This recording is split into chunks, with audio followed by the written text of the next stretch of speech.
you're new to Islamic Finance Singapore or IFSG, we started off as a WhatsApp group and is now a registered company dedicated to championing the cause of Islamic finance in Singapore. We do events, training, articles, and resources for the Muslim community. On the first day of this masterclass, we are pleased to have Ms. Sani Hamid, Director of Economy and Markets at Financial Alliance, as well as the head of Islamic Wealth Advisory or FIWA in the said firm. A bit about Mr. Sani. He has more than 20 years of experience in the finance industry, previously helming roles of sovereign analyst and senior economist at significant banks and rating agencies. He holds a master's in applied economics from NUS, a business administration degree from NTU, where I'm from, and is also a certified financial planner. If you have any questions at any time during the session, do type them in the chat below or raise your hand to be unmuted. We will also have a Q&A session at the end using Slido with the link in your chat box. Okay, your questions have been posted there. Without further ado, I shall hand over to Mr. Sani to start the webinar proper. Mr. Sani. Thank you, Ridwan. Let me just share my slides. Hang on.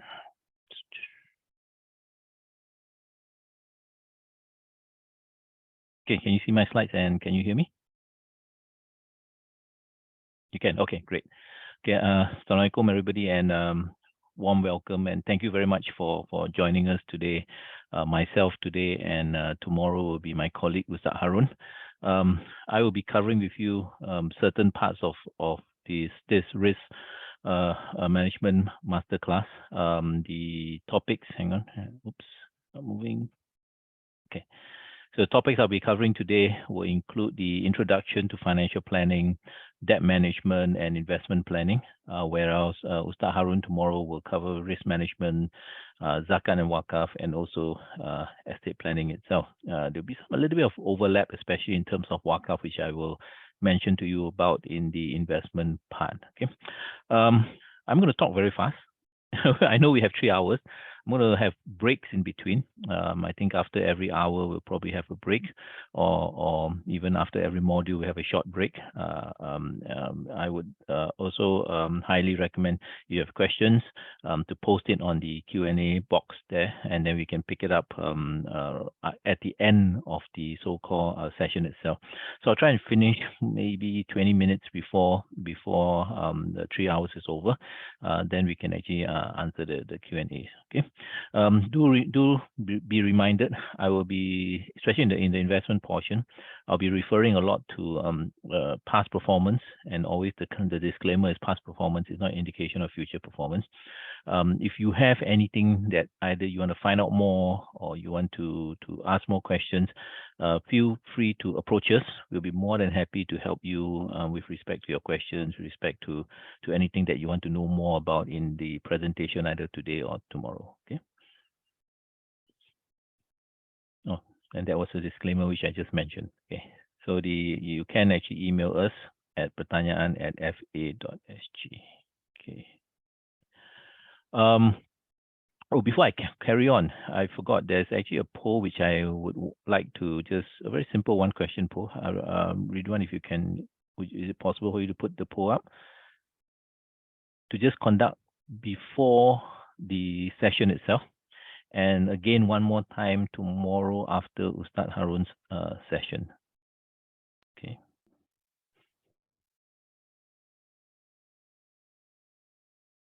Okay, so here's the poll. Yeah, correct. Question is quite a simple question. This is basically for yourself. At this particular point in time, are you likely to choose only a Sharia compliant product, or you're still in the camp where you will weigh between the pros and cons, and you could still end up taking a Sharia product, especially if the difference isn't too much, but at the same time, there's the way of thinking is, I'm still either or at this particular point, or is it that you're not likely to take Sharia products at all? Okay, so I hope I can get truthful answers from you, because it would help us in terms of after the lesson itself to see whether some of these numbers change, so we can know the effectiveness of our presentation and our workshop itself. Okay.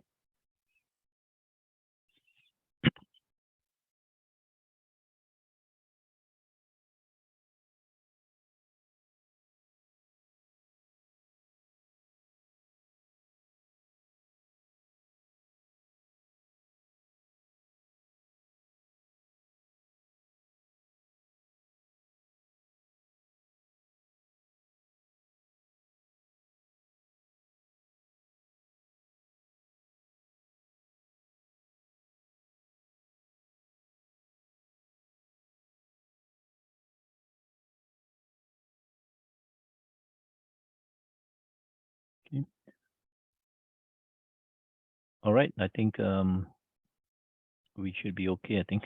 Yeah, it's okay if everybody doesn't participate. No issues at all. Okay. Okay. So I will take over the screen or. Okay. Okay.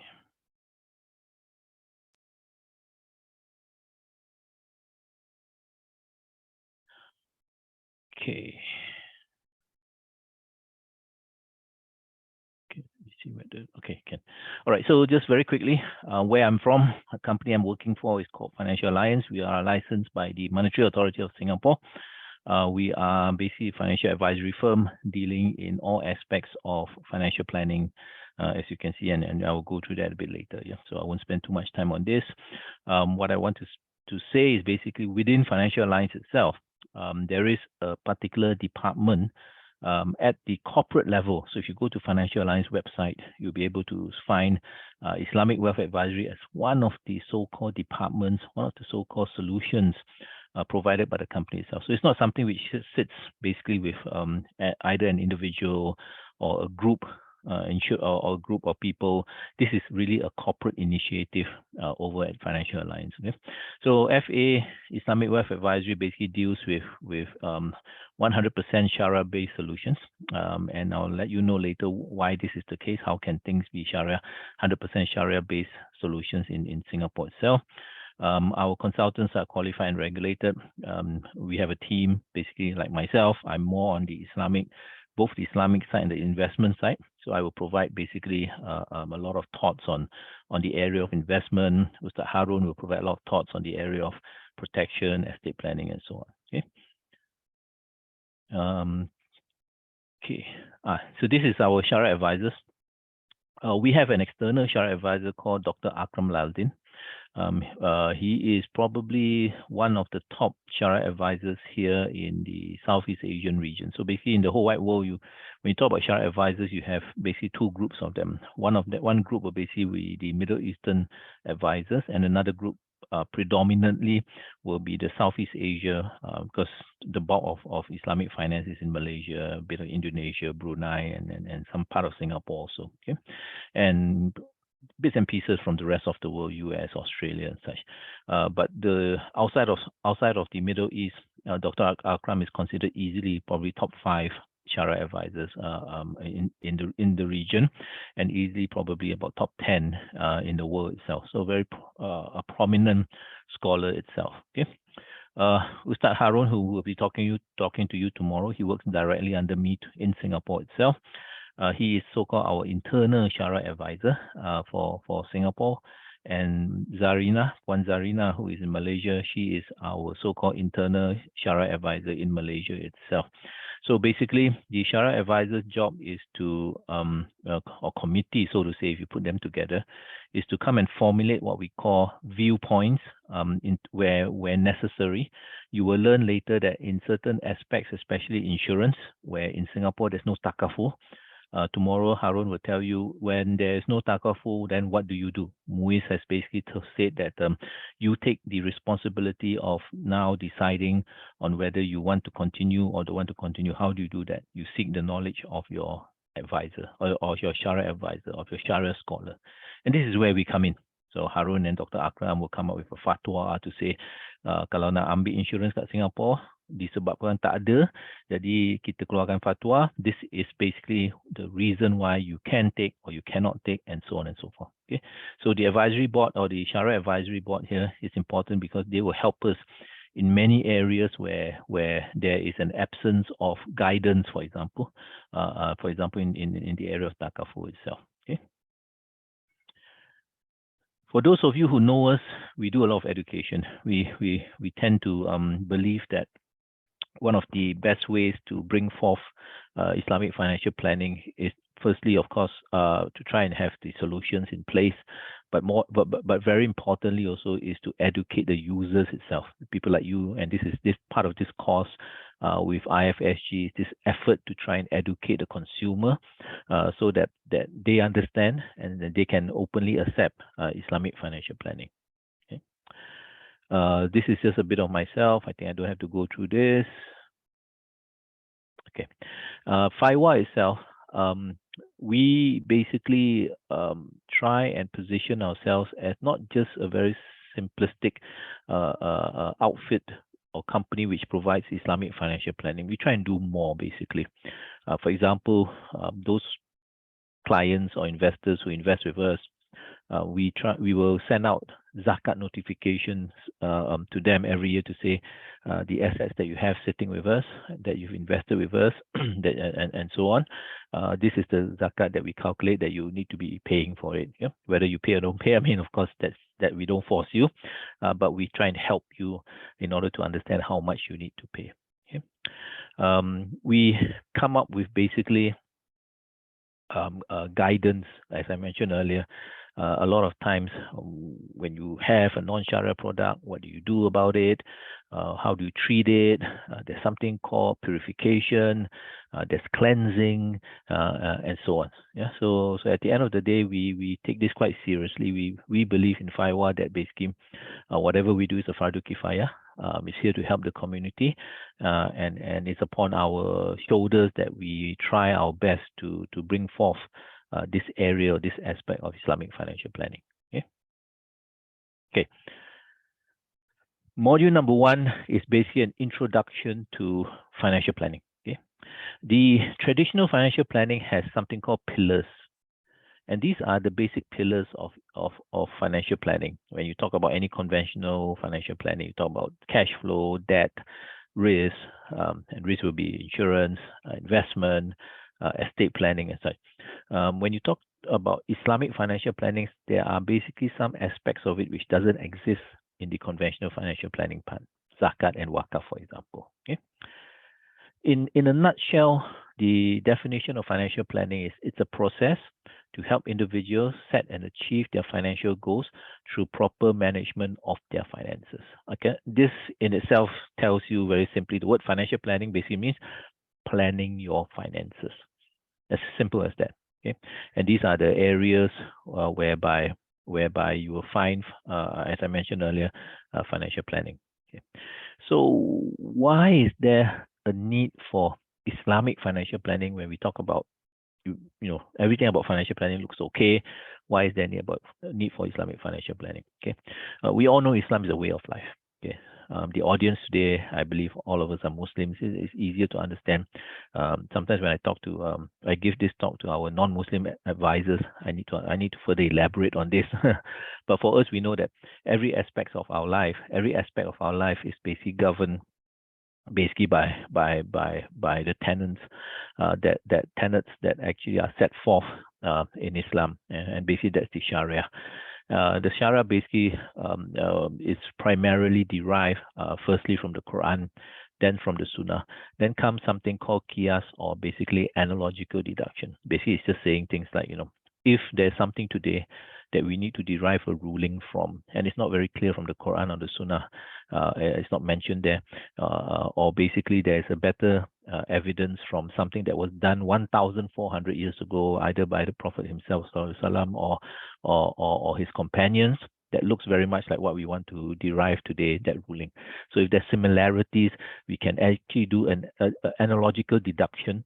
Okay, we can deduce that if the Prophet or if the Sahabat had previously 1,400 years ago given their approval to a certain action, and this action is kind of repeated now because there's some similarities, then basically we can draw conclusion from that so-called conclusion from what was done by both the Prophet or his companions and such. Okay, there's something called ijma, which is consensus of opinion, and this is really where either the Quran, Sunnah, Qiyas, these are silent. Basically, why? Because certain innovations, certain things that come up today in the 21st century just did not exist 1,400 years ago. Options, maybe certain types of structures in investment and such. And so the scholars have to come together and say, look, basically based on the principles of Islam, of being equitable, being transparent, and so on and so forth. Okay, when we look at this new innovation, do we consider it to be something which can be accepted from an Islamic perspective? Okay, so this is where the consensus of opinion comes in. And everything here, basically, you can actually then derive and draw out what we call the Sharia rulings that will apply in every aspect of our lives. Okay. So Islamic financial planning is required because Islam says every aspect of your life should be governed by the Sharia. So this is the financial aspect of our lives, the transaction aspects of our lives. So therefore, it also should be governed by Sharia. So you apply Sharia to the financial planning side of an individual, and this will then have certain prohibitions like riba, mashir, gara. We'll talk a bit about that later. There are areas which are quite pertinent only to Muslims. You don't find things like wakaf, the understanding of wakaf in the conventional side, hajj, and zakat. So these are very, very Muslim-centric things which you will find under financial planning. And it is one really unique thing which I think a lot of people sometimes miss out on, is that Islamic financial planning itself governs the conduct of the client, you and me. So we are the clients. We always use Islamic financial planning, whichever pillar that is. So our conduct basically is guided by the Quran, Sunnah, and all the other aspects of Sharia, because there are certain principles that we must follow. And it's very unique because you don't find this in the conventional side. The conventional side basically is you earn your money, you can do whatever you want with your money. No problem at all. No one's going to question you if you want to keep all your money, if you want to spend all your money, you want to give away all your money. No one's going to say anything. Your money is what you earn. You can do whatever you want to, which is not the case when it comes to Muslims. And I'll go through that later in quite detail. In fact, there's one section on that. So this is very unique to Muslims in terms of Islamic financial planning. Okay.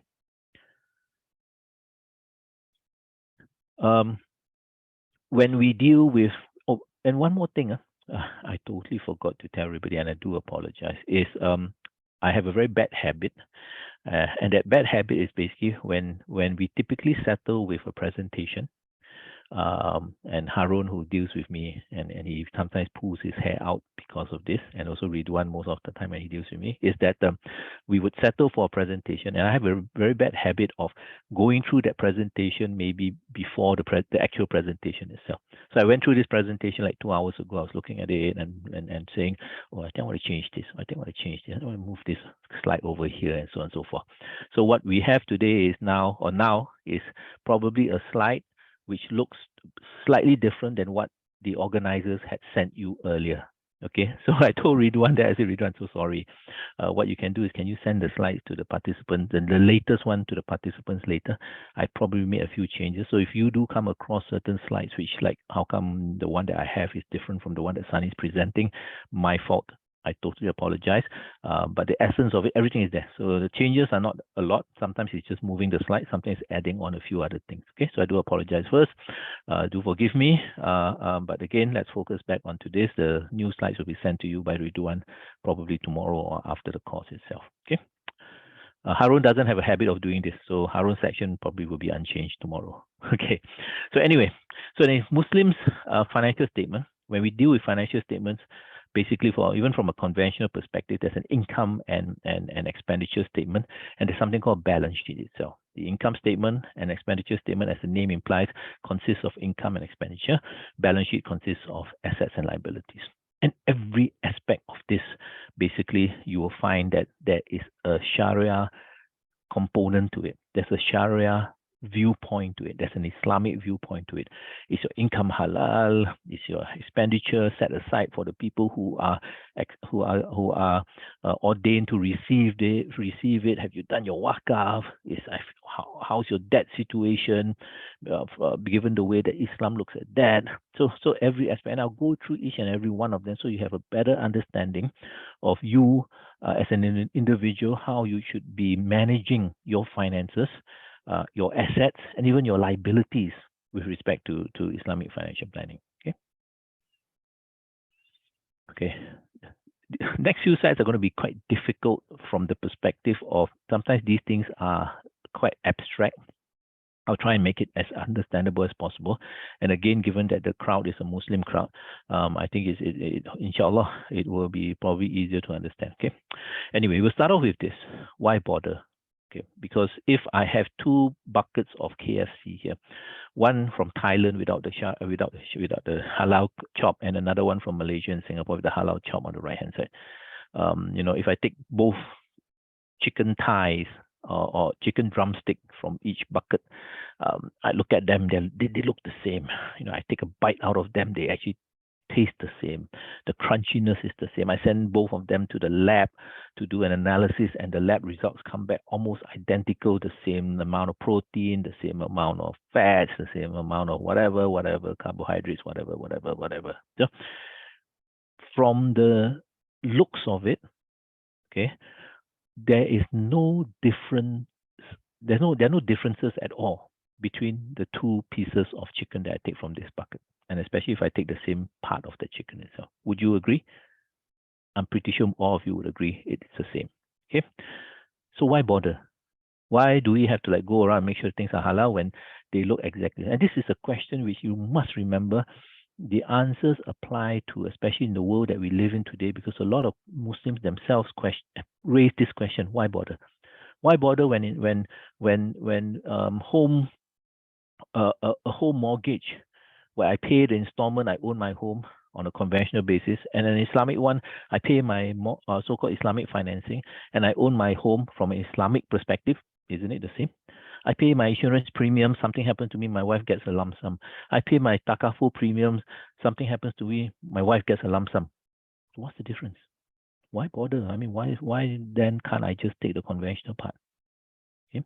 And the answer, of course, lies in this logo here, which says halal itself. Okay, so we must always remember that the value derived from a product or service is typically the same. Okay, in the finance world, we tend to call this utility. The utility that you derive, the benefit that you derive from product and services are typically the same. Whether it's conventional and Islamic, it looks and feels the same. But to us, we know it's not the same. And the 2 major differences lies in this. Number one is we know that basically Allah has said, when you consume poultry, meat, you must ensure that basically it is slaughtered in the Islamic, based on Islamic rituals, the Islamic manner itself. Okay. Do we actually question why the food needs to be halal? Do we actually say, why? No, we basically don't. Basically, it's stated in the Quran that it needs to be the way, and basically we accept it as it is, because why? We are followers of this religion, and in that word called faith sometimes means, or often means, following something which you may at one point in time not understand the real reasoning behind it, but you still follow it. Okay, like for example, 1,400 years ago, people would eat halal food, basically slaughtered in Islamic ritual way, according to Islamic rituals, without knowing the scientific benefit of it. Unlike today itself, when we talk about halal meat being slaughtered in such a way, number one, and this actually come from Western studies, it's the most humane way of killing an animal. Once you sever the pipeline and the nerves at the neck here, the animal basically loses all its senses and of pain with that one cut itself.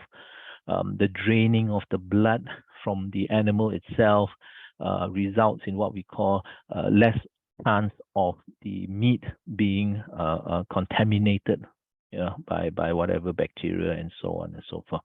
So even Western academicians, scientists have now come up with why halal meat and even kosher meat to a certain extent is basically considered to be more healthier version compared to. So there are benefits. So, but like I mentioned, sometimes we've not seen and understood those benefits. It's not time yet. And so certain things that we accept as halal today in this world, okay, for example, and I'm going to go through later why interest, for example, is not halal, but a lot of people don't understand that part. A lot of people don't really catch that part why Why? What's wrong with it? We are living in this world where interest is so normal and stuff.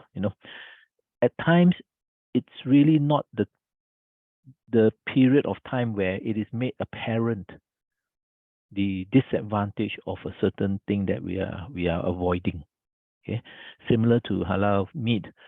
1,400 years ago, people didn't really understand why is it that from a scientific perspective, non-halal meat was worse off, contaminated, so on. Okay.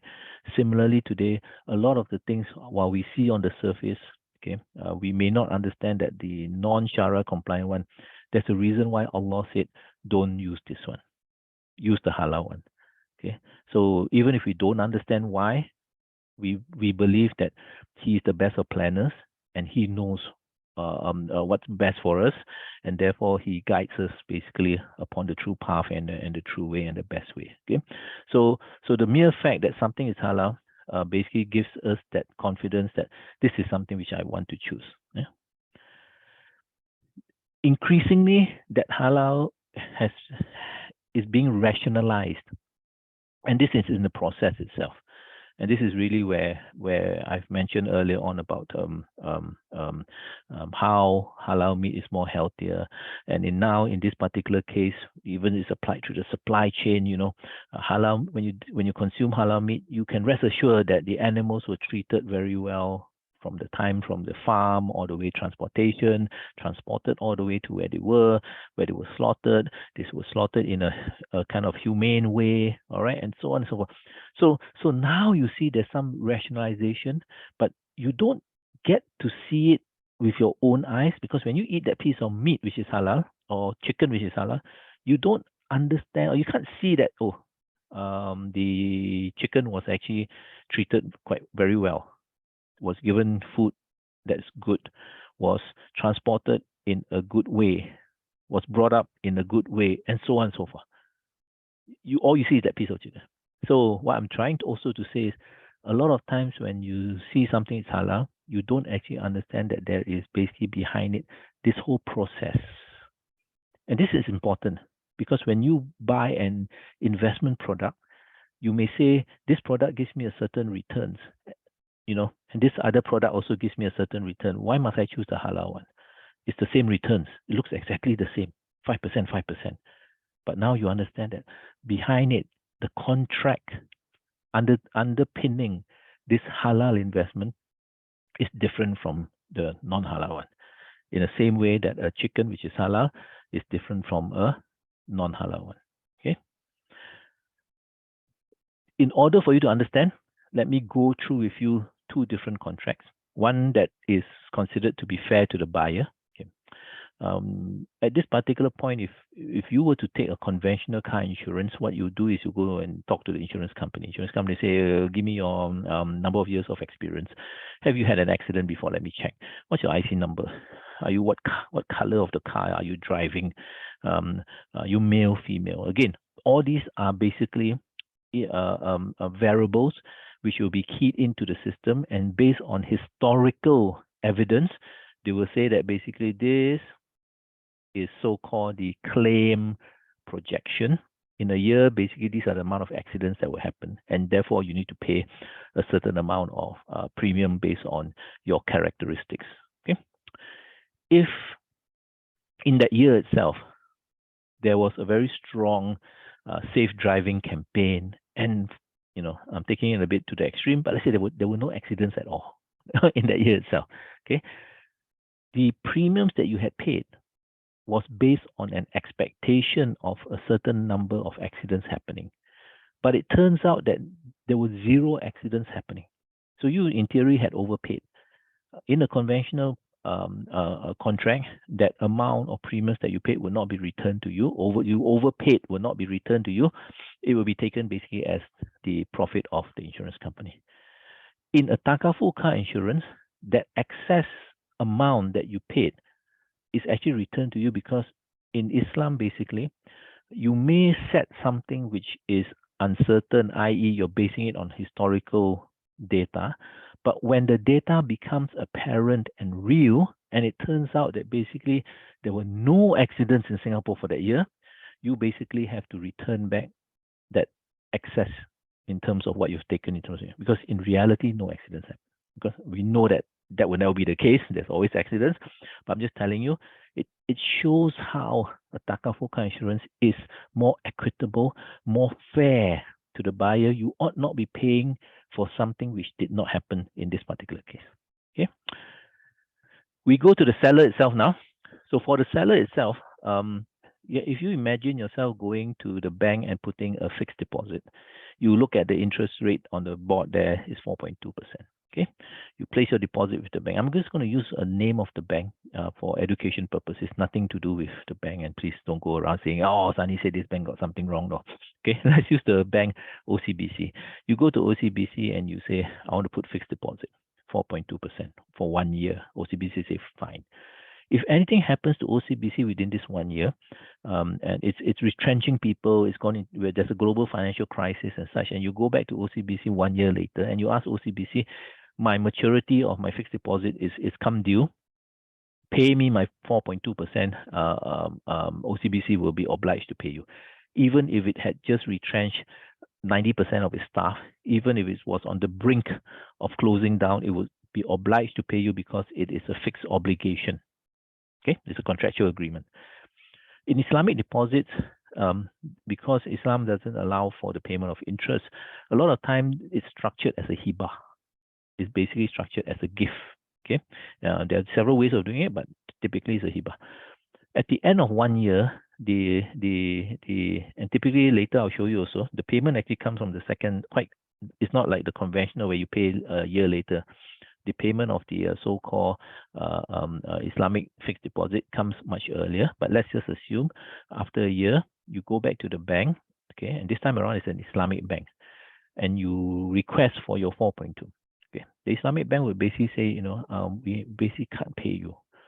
We have the inability to pay you because we're really down on our knees at this particular point in time, and because it's structured as a hibah, a gift. I'm sorry, I can't gift you this 4.2%. Okay, so you as the depositor will feel quite pissed off, basically, for lack of a better word.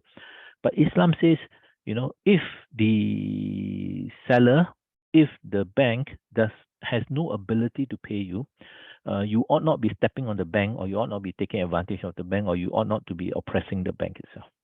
Okay, because if he had the ability to, the bank would pay you, because for reputational purpose, it will lose business and such.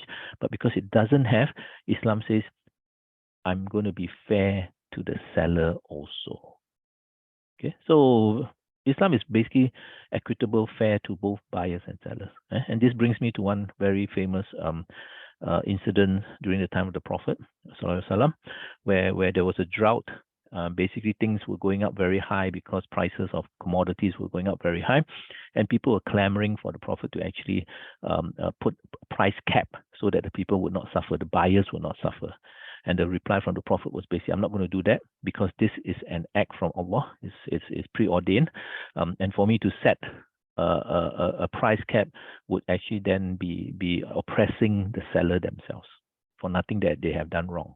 Okay, so basically it tells you that in Islam, there has to be a sense of fairness, because there's no such thing as the buyer is always right. In Islam, basically, you need to be fair to buyer and also fair to the seller. Okay, so now we all move to muamalat, and basically this refers to Islamic transactions. And in Islam, basically the general ruling is everything is halal until proven haram. So basically everything is okay, but there are certain prohibitions that then needs to be applied. It's a process of elimination. So these are the so-called things that are then applied. There are a few other stuff, but these are the key ones. The three major ones are the last, or just 3 and 4 and 5. Okay, so riba, usury, most of the time we call it interest here. Gara, ambiguity, uncertainty, martial, gambling or betting. Any Islamic contracts in the world today, when you look at an Islamic contract, if you see something as a chop, a Sharia compliant investment, whatever the case is, it cannot have any elements of this. If the contract or the activity has any elements of this, then it's considered to be non-Sharia compliant. Okay, so very clear cut. These are very key elements in any contracts that are considered to be Islamic. They cannot be present in those contracts. Okay. The most famous of all is the riba usury one. And this one is, I need your attention because this is extremely important. Okay. The way of looking at riba doesn't necessarily mean interest itself. It could be as simple as I give you one item and I request that you pay me back, give me back later with two items. That in itself is an increase in the quantity, which is also considered to be riba. But in the modern world itself, we tend to associate that with riba with interest itself. Okay. Please take note that riba is a major sin in Islam. Okay, so when you talk about halal food and riba, if you talk about here,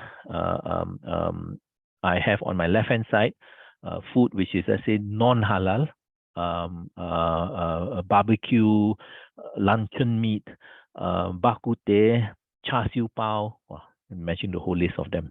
Okay, okay, and on the right hand side you have let's say money that is riba money, or food that you bought using riba money. So effectively, riba on the right hand and non-halal food on your left hand. Okay, and then the choice is you need to make a choice. Ceteris paribus means everything else constant. Ignore everything. This is the choice, A or B, left or right. Okay, the scholars are basically unanimous. Okay, when you say unanimous means there's basically 99.99% of scholars in the world. Okay, I never say anything is 100%. Only Allah knows, but 99.99 is almost as certain as 100%. The scholars are unanimous in the world today to say that if you had only two choices, A or B, you consume the non-halal food.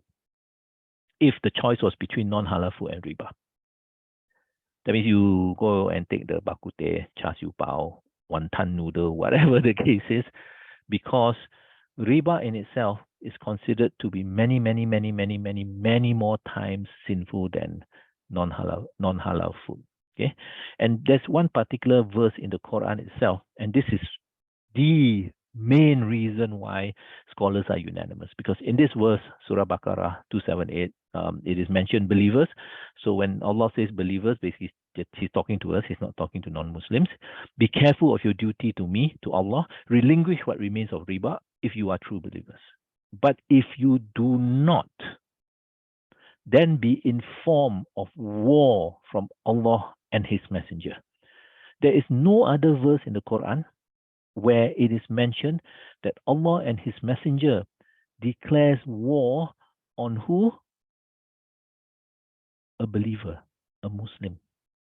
It is the only verse in the Quran that is so strong in its wording that says Allah will declare war on a believing Muslim. Because why?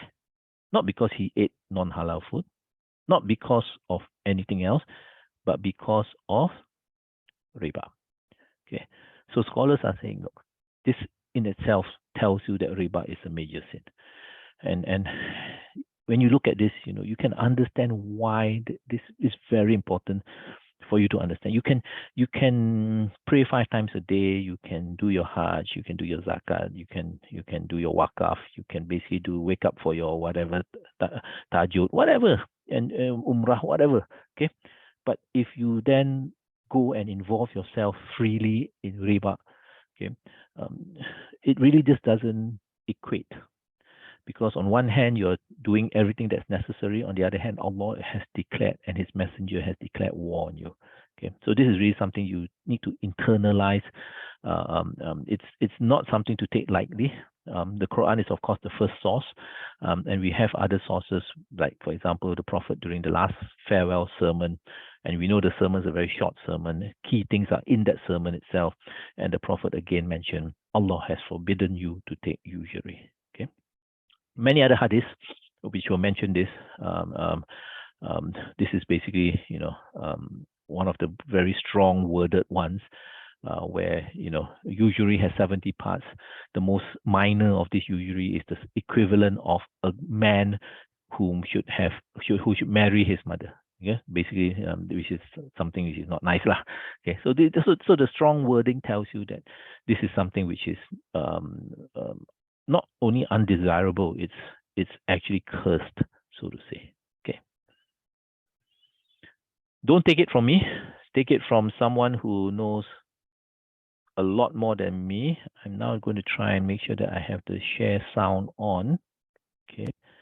And this is, of course, you all recognize this individual. He is Yashir Kadi.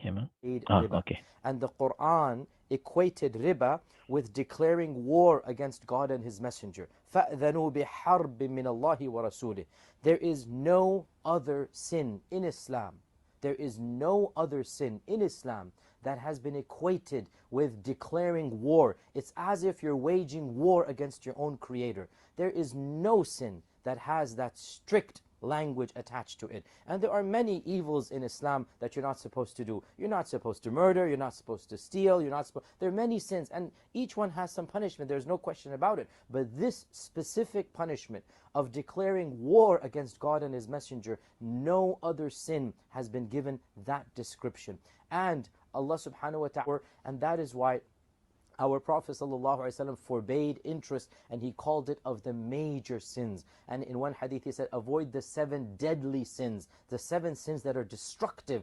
And of those 7 deadly sins, in that list is murder, in that list is worshipping a false god, an idol, and in that list is riba. Can you believe murder and riba are in the same list?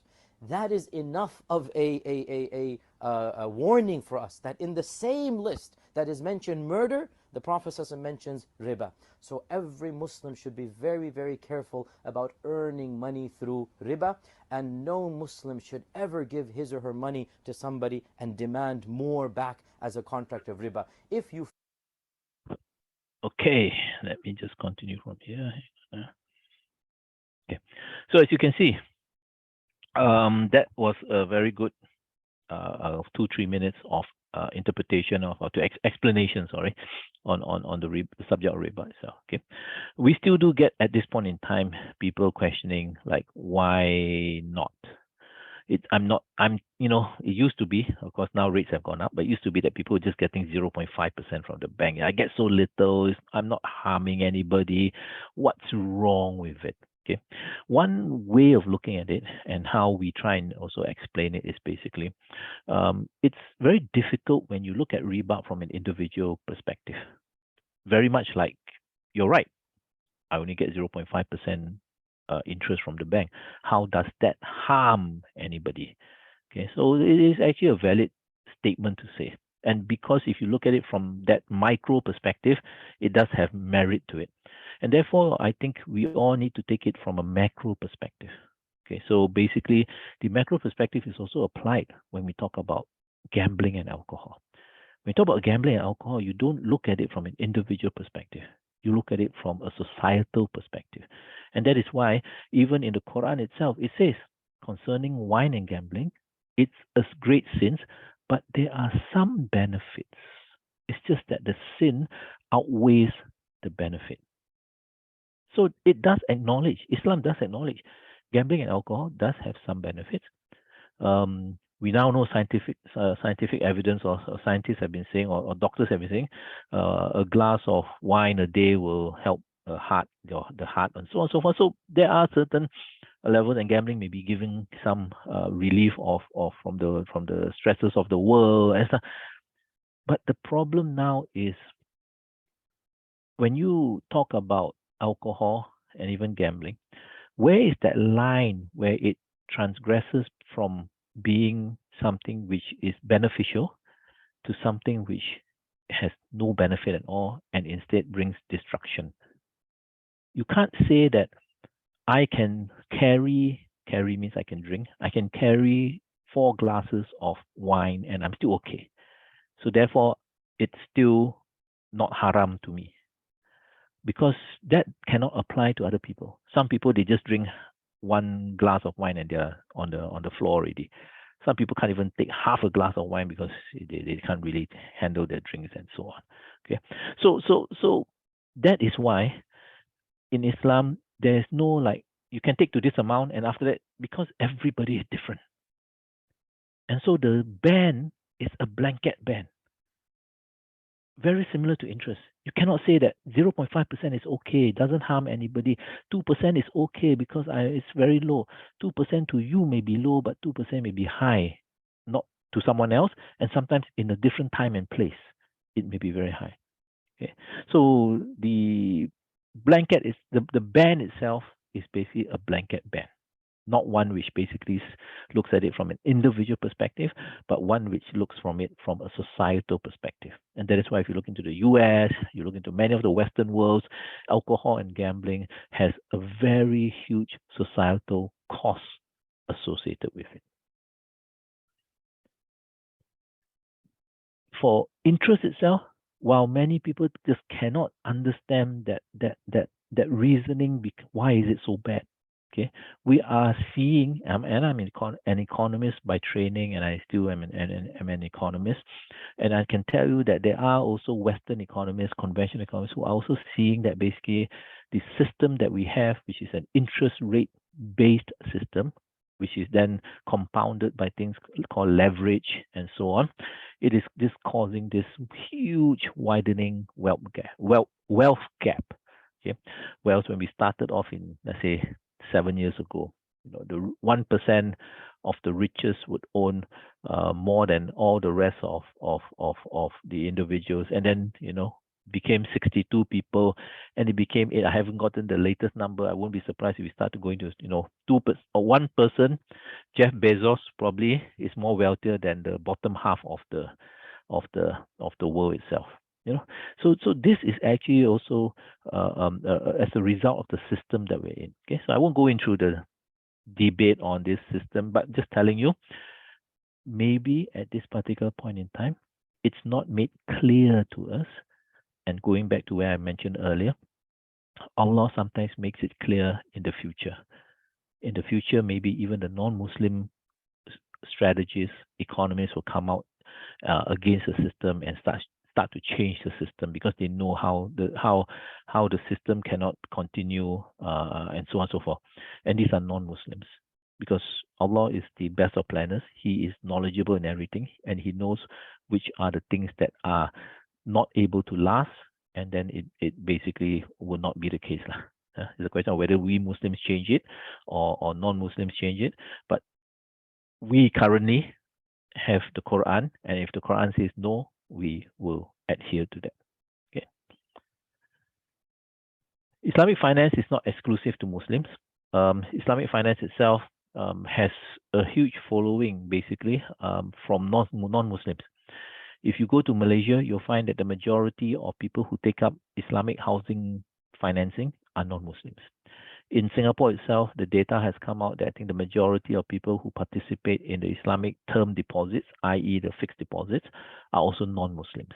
Okay, and when we talk about so-called debates that are going on from a higher level, people are also talking about how Islamic finance may be more solid when it comes to in a crisis itself, because it's all based on fundamentals. It tries to weed out all these kind of things which are either speculative or not backed by assets and so on. So really, there is this gradual move towards Islamic finance, which a lot of us may not even notice it, but from people who are on the ground like myself, you can see sometimes it's not a very strong move in the sense that it's very evident, but you can gradually see that move happening.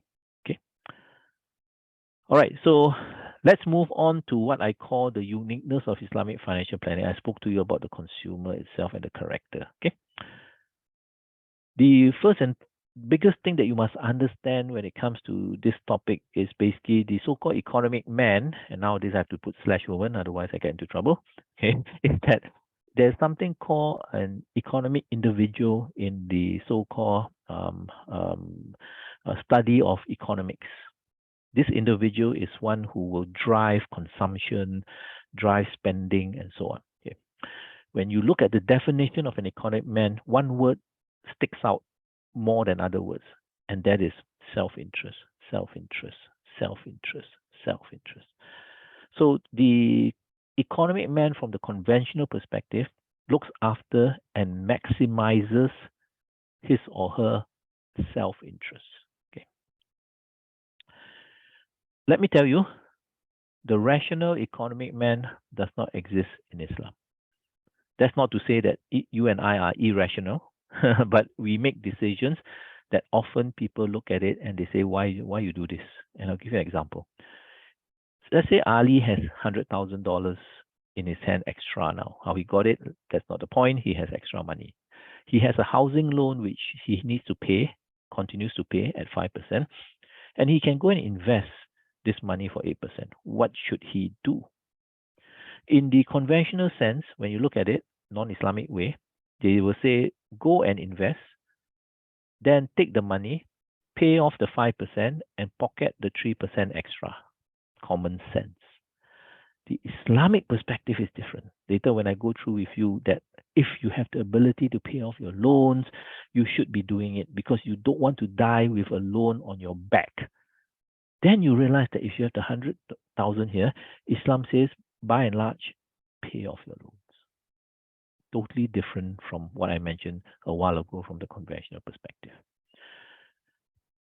Ali is shown two investment choices. One which gives him very handsome 10% return for the past 10 years, or had given a good return for the past 10 years, but non-Sharia compliant. Another one very miserable 2% over the past 10 years. And yet Ali chooses the Sharia compliant one, despite the fact that it has low returns over the past 10 years. You bring this with my non-Muslim consultants have come to me and scratched their head and say, Sani, why? Explain to me why. Why is this guy making this irrational decision? Okay, so, and that's why the explanation is basically quite simple. For a Muslim, this world is temporary and the hereafter is permanent. And we all know that. I think no one in this chat room disagrees with it. Okay, the Quran says that the life in this world is but a temporary provision, and the hereafter is the permanent place that each one of us will be staying for eternity. Okay, so basically, what this concept of temporary world, permanent hereafter, results in us Muslims making decisions which are not confined to this world itself, but takes a step further into the more permanent world. So if you were to say, for example, if I just want to go back to this example here, one explanation or the explanation to someone who may not understand this is, to a Muslim, taking 2% is not a loss. To a Muslim, basically, he forgoes this 8%, okay? Because why? Because he believes that by taking the Sharia compliant solution, which is in adherence to his creator's wishes, i.e., Allah has ordained that we only take Sharia compliant, he will then be rewarded in the hereafter multiple times of this loss that he has made, or this opportunity gains that he has been has given up. So you can see that a Muslim is irrational if you put the constraint of the world that he lives in up to the point where he dies. But a lot of the decisions become quite rational if you extend that into the hereafter. Because a lot of these decisions are made not with the concept of time limiting to this world, but also taking into consideration the hereafter. Okay. Moving on. So that is a very important thing to understand. So sometimes because a lot of times we may think that, rugi, ambil benda ni rugi, it's such a loss. I should, why this Sharia one? The interpretation is not that you lose, you actually win. Because it's just that you don't see the returns now, you see the returns later. Okay, so always remember that. Okay. Moving on to wealth, there is nothing in Islam which discourages wealth. Islam will never be where it is today if not for the fact that many of its followers were wealthy. Many of its followers donated for Islam to expand and for the poor to come out from poverty and such. So there's nothing in Islam to say that. In fact, Islam says you ought to be wealthy because then you can pay zakat and so on and so forth. Okay. Islam has no problem with wealth. Islam's problem is one's love for wealth. It is like money. People say money is the root of evil. In Islam, money is the root of evil. It's only one half of the equation. Money can also be the root of doing good. Money can be the root of bringing you more towards Allah. So Islam has two parts. So money and wealth are neutral. It's how you use the money. It's how you perceive the wealth. If you perceive it that I love the wealth, habislah. But you see wealth as the ability for me to bina masjid, berikan anak yatim and stuff, then the wealth becomes something which is beneficial to you, a blessing instead of a curse. Okay. You must remember that your wealth is held in trust for Allah. So anything that you do, how you accumulate your wealth, distribute your wealth, enhance your wealth, protect the wealth, maintain your wealth, it must be undertaken based on this trusty relationship you have. Allah dah kasih isteri, anak, harta benda, and He says, take care of these things. You are then responsible for these things on the day of judgment. I will ask you, and these things will tell me whether you have undertaken it in accordance to whatever I've said. Your eyes will talk to me, your hands will talk to me, your harta bendas will talk to me, even your wives and your children will say, my husband didn't give me enough car, stuff like that. Okay, and this is really where wealth in itself, we find that it is held in trust of Allah. Okay. So you must do things that has been ordained in that trust deed that you have with Allah.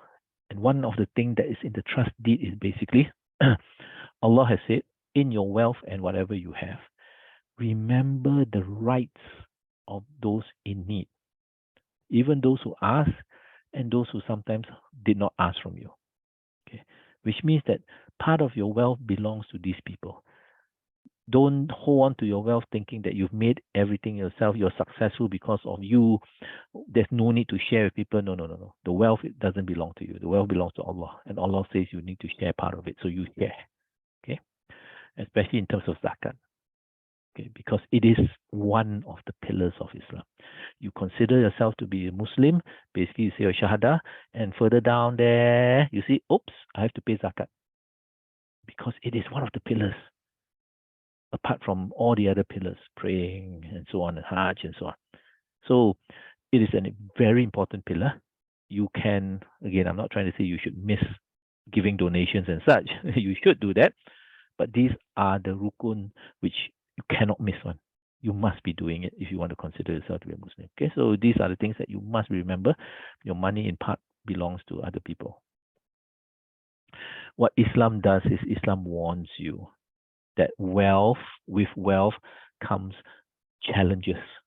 With wealth comes this kind of risk that you may turn your back on Allah. Because in the Quran, Allah says, O ye who believe, that means us Muslims, let not your riches or your children divert you from remembering me. If you do so, you are the loser, or it's your own loss. And there are people who make a promise with Allah. Oh Allah, give me your bounty, give me your rizq. And if you give me your rizq, I will give in charity. And what Allah did, Allah gave His rizq to these people. They turned their backs and they became covetous. They just ignored their previous pleas, promises to Allah. And this is very, very much a human being kind of characteristic, which Allah puts lovely, very beautifully in this verse itself. So we must remember as Muslims, there is this kind of lure of wealth that will bring you away. So you just have to bear that in mind. Always bring yourself back to not let your riches control you. Okay?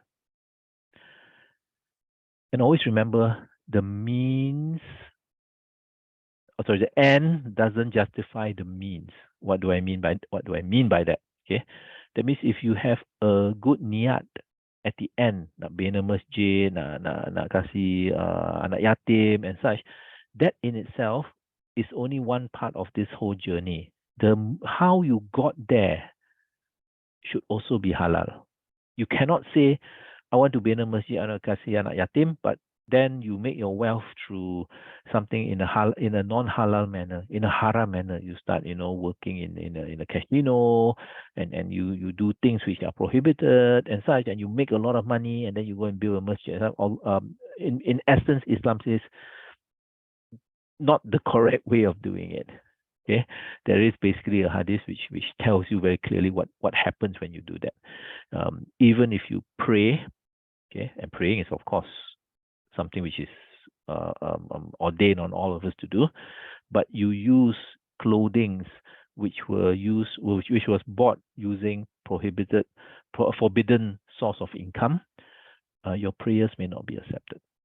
So your end is praying, which is good, but the means of getting to it, clothing, sajadah, whatever you use, all this duit haram and such, you have the risk that your prayers will not be accepted. Yeah. So in Islam, there's no Robin Hood. You cannot say that Robin Hood is good because Robin Hood gives money to the poor. The fact that Robin Hood steals, the word steals from the rich, that is the haram part. Okay. My one eye is on my timer. We've reached 1 hour. I think what we will do now basically is, I think everybody's like sitting down, and even myself, we will take 5 minutes break, and then we'll come back. Now is 8:36. We'll come back roughly about 8:41, and then we'll continue from there. Okay.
Sorry, Ridwan. I just had to abruptly cut in like that. Okay. So anyway, it's 8:41 now. Just to make sure that you can hear and see the slides. If not, just put on the chat that you can't hear me or see the slides. Yeah. All right. So let's continue. This is where we talk about continuation with the uniqueness, the characteristics that non-Muslims should have in terms of Islamic financial planning. Okay. The next one is basically when it comes to spending, you need to be moderate. Okay, you need to be not too spendthrift. Okay, because spendthrifts are the brothers of the evil one, or not too misery or become a miser, so to say. Okay, tak boleh terlalu lokek, tak boleh terlalu boros and such. So the two extremes. Islam is always what we call the in between of the two extremes. Okay, and this is when we come to spending itself. That was the last slide. Sorry, my apologies. I don't memorize sometimes where the slides stop. So that brings us basically to that first part where we talk about the characteristics of a Muslim, which is very unique because it's only in Islamic financial planning that we as Muslims are guided and to a large extent confined in our actions.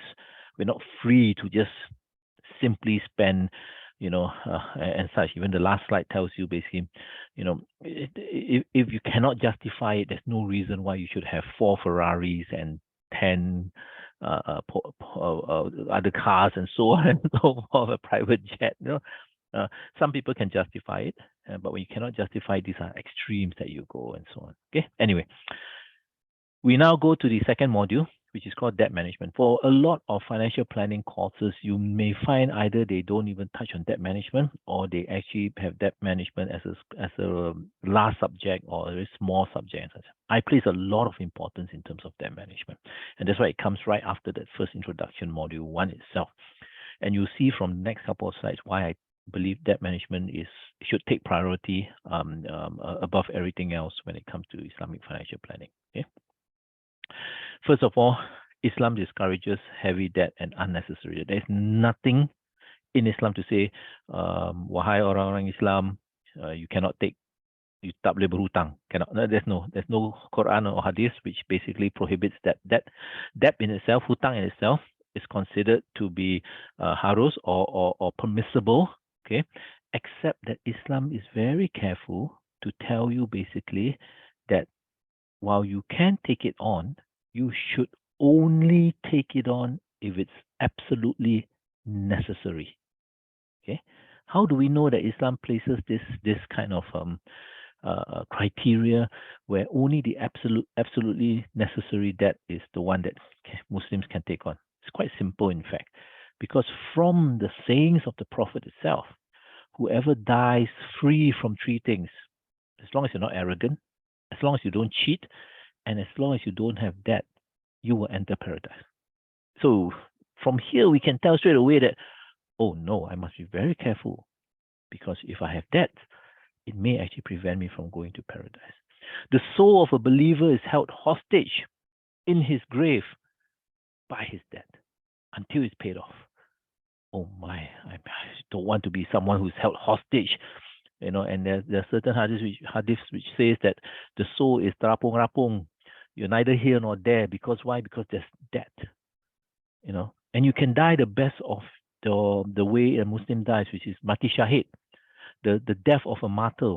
And the story basically is during the time of the Prophet Sallallahu Alaihi Wasallam, someone died mati semasa berjihad. Went to war and died. And we all know that's the most beautiful of all kinds of death, in Islam. When you die in the path of Allah, even your baju ataupun badan berlumuran dengan darah dan sebagainya, you don't have to wash. Tak payah get rid of it. Why? Because when you are arisen on the day of judgment, the darah or the blood will be your saksi that you say, Ya Allah, this individual has died in your path. Give him a straight path to heaven because he died the death of a martyr or orang yang berjihad. Okay, such a beautiful death. Okay, and we all, inshallah, look forward, and of course, jihad has many aspects to it. Look forward to be accepted in that kind of path. The Prophet did not want to pray the funeral prayer of someone yang mati jihad. Can you imagine? And the Sahabas were all quite astounded as to why the case was that. And they found out basically that because this individual had debt. And it was only until someone volunteered to pay off his debt that then the Prophet prayed for him. So you can die the best type of death in the definition of Islam, but the Prophet would not even pray for you or do the funeral prayers if you have that. So all this tells you that basically, well, there is no prohibition on berhutang in Islam. It is very clear that you should just only take on it and have it if it is really, really, really, really, really necessary. Okay. So Islam sets what we call the characteristics or the terms and conditions if you are borrower and if you are lender. Okay. So if you borrow, then Islam says you must be very careful because of all the things that have been mentioned. You'll be tormented, or you'll be held hostage in your grave. You will not be able to enter paradise. So you must be very careful. And Islam encourages you to pay, because if you can pay off your debt, you are among the best of this ummah if you are able to pay off your debt. If you take a debt and you intend to pay, inshallah, Allah will help you pay. But if you take on a debt and you intend to waste it, you don't have intention to pay, Allah will bring you to ruins. Very strong words there to tell the borrower, jangan main-main. Don't play around with this. It's only if you're necessary, take it. Yes, fine. Islam says necessary, you can take, but you must try and make an effort to pay it off. The lender, which of course many of us, sometimes we lend money to people don't pay us back. We get extremely, extremely angry. Okay, I have been in that position for many, many times. Okay, but this is one of the most beautiful, in my view, verses that pertains to this, being a lender. Okay, because it tells you basically the act of lending money is a virtuous act. It bawa pahala. There's pahala to be once you lend money to people. Okay, of course, please do this without riba. Okay, but when you don't get back that money, you will find that shaitan takes advantage of you and turns that goodness, that good act, into a bad outcome. Kita mula rasa, our heart darkens and hardens. We hate the person. We curse the person. We break off relationships. Silaturahim, not only 3 days, could be 3 years, could be 30 years, could be forever. These people could be as close as our relatives or even siblings. Why? Because dia hutang aku duit, dia tak bayar balik. Dia buat bodoh. So how am I going to see him again? I'm not going to forgive him. But Islam basically, Allah basically comes in and interjects and say, if the person you've lent money to is in difficulty, because by right he should only borrow from you when he's in difficulty, give him some time. Give him some time to repay. And if he does not repay, then you just forgive him. Remit it by way of charity. Consider it to be a sadaqah to this person. Because if you only knew that this is the best for you, which the interpretation is, if you don't get back your money, don't let it harden your heart. Don't let it cause you to be sinful. Instead, let it go. Because why? Allah will repay you on the day of judgment.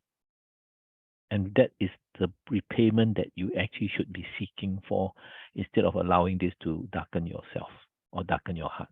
Okay, so the Prophet ﷺ said, if anyone would like Allah to save him from the hardship of the day of resurrection, the Qiyamah, he should either give more time to his debtor or to remit his debt altogether. This is the day where we would want to seek the shelter from Allah, and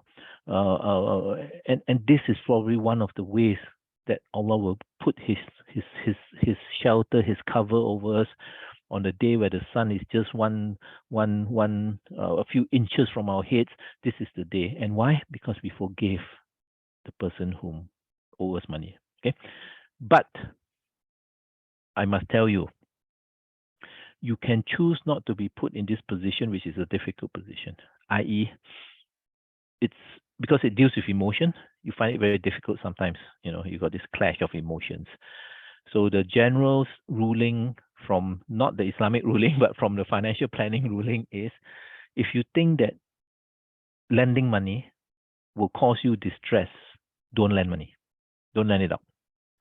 Okay, because if you lend money and you don't get it back, then you fall into this distressful period or stressful period, and then it causes you to think of all this kind of bad stuff and things like that, and then you have to do this thing and so. So if you think you can't handle it, don't lend. If you think that if you want to lend, let it be money which you can just let go of and forgive.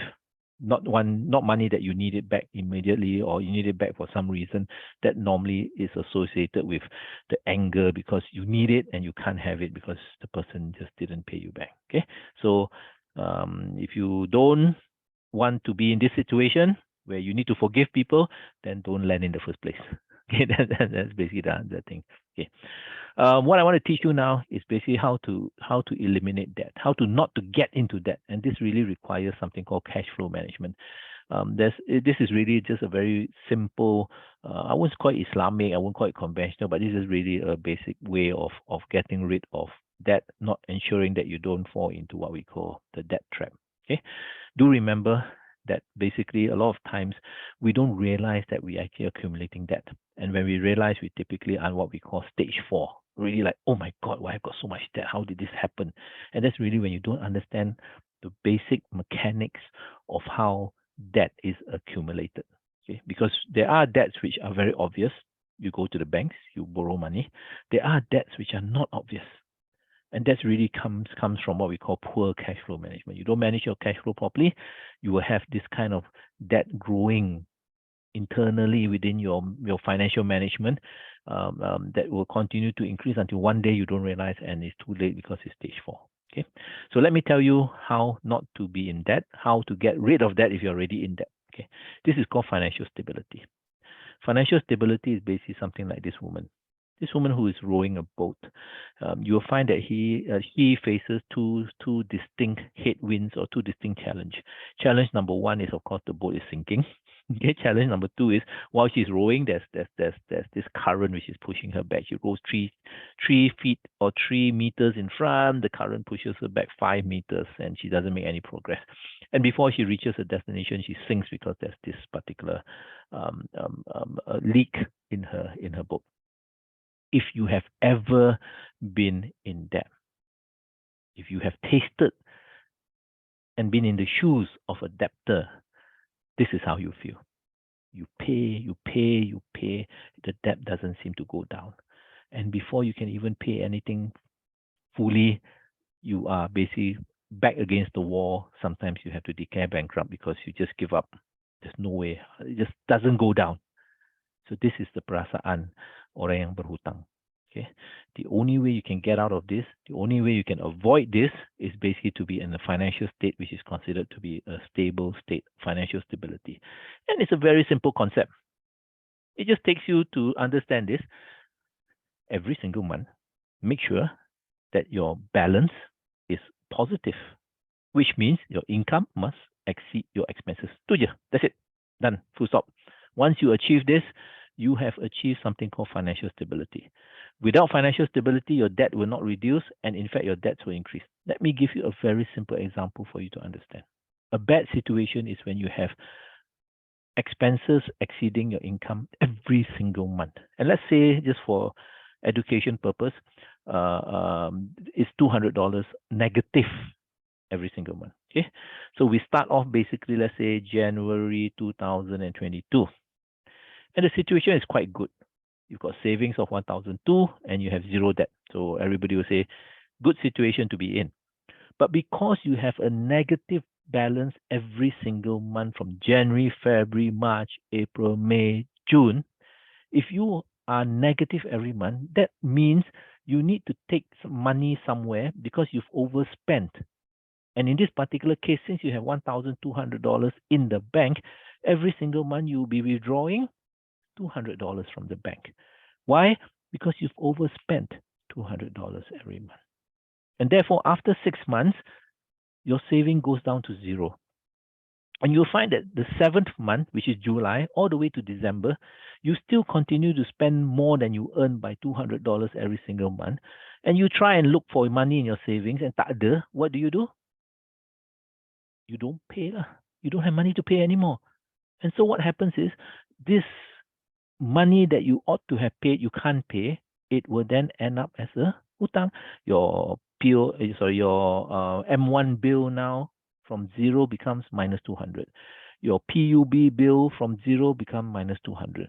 Your credit card bill from zero becomes minus 200. Because why? You can't pay. So it ends up as a debt now sitting on a particular statement, for example.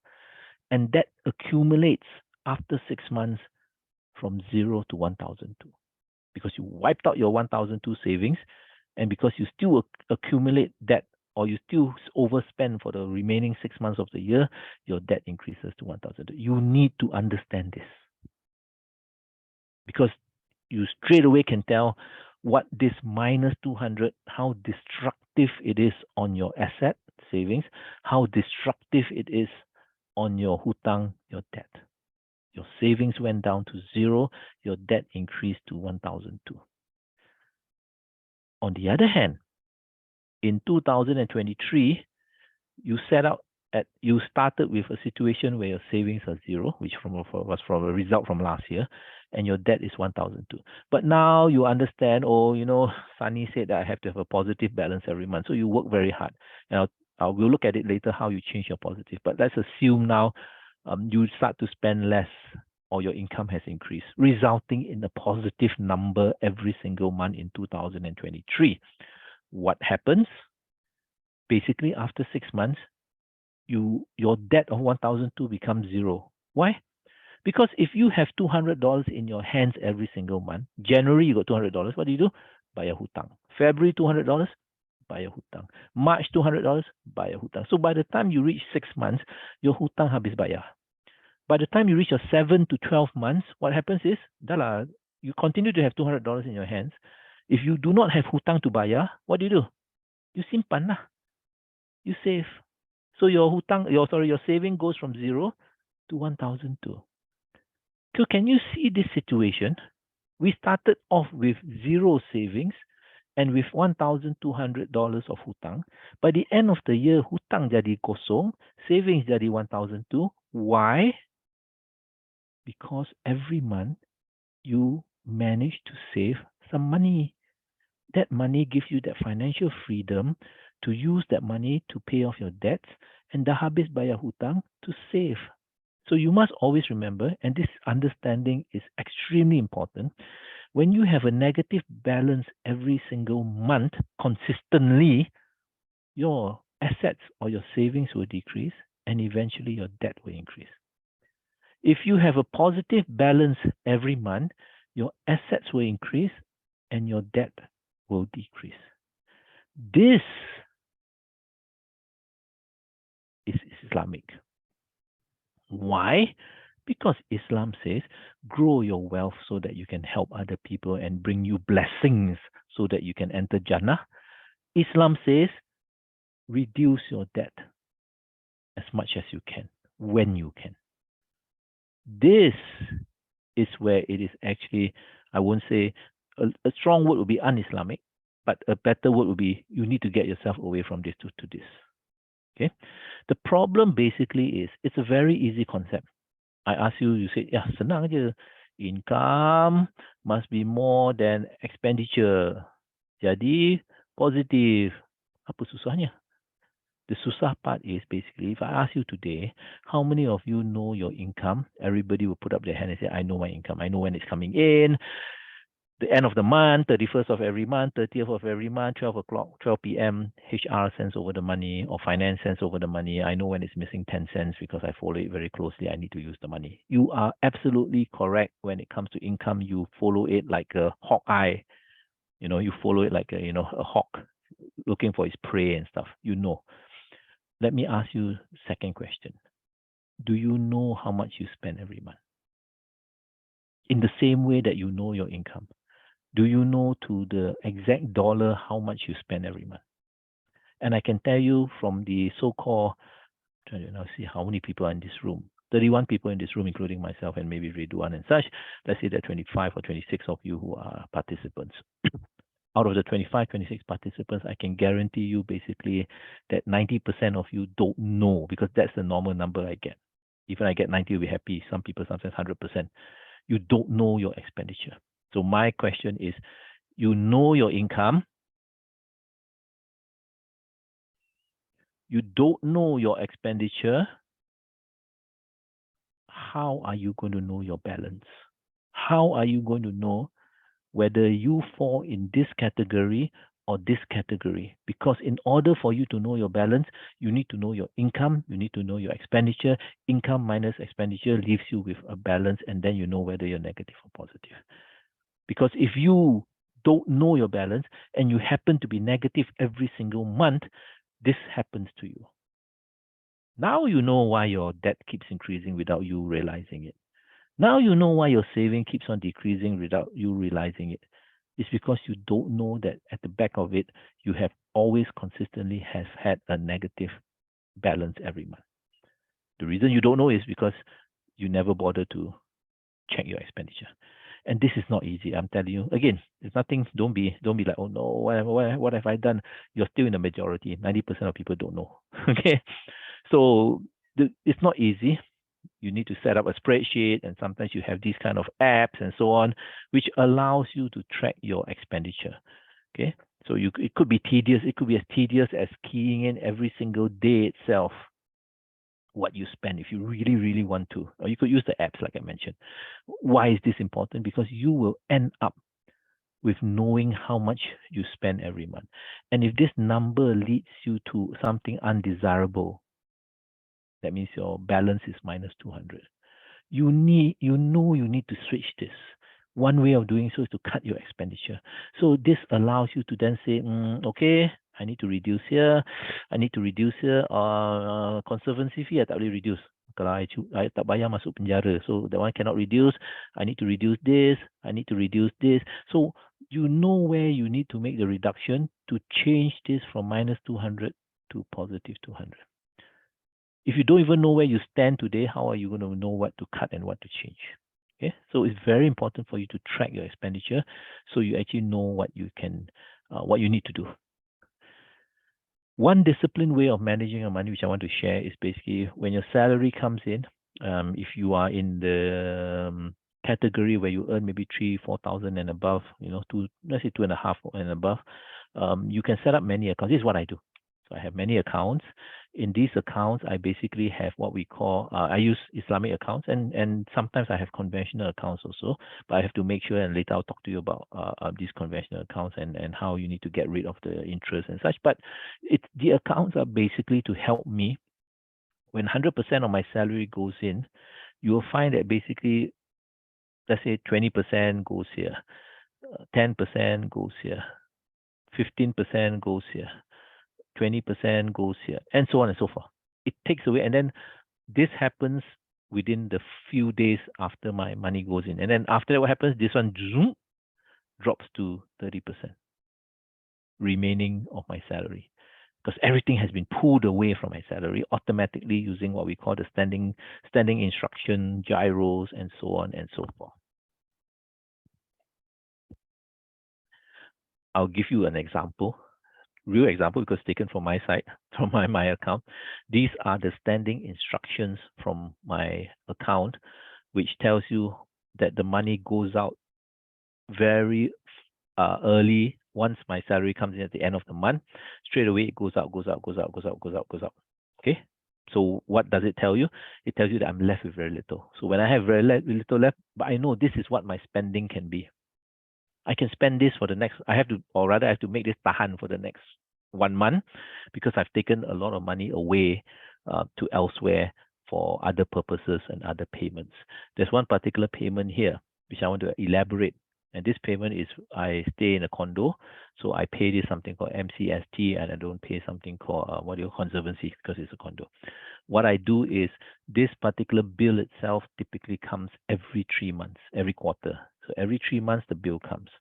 every 3 months, the total bill is 672 plus 15667, about 800 over dollars. So one lump sum, $800, they will ask you for the money.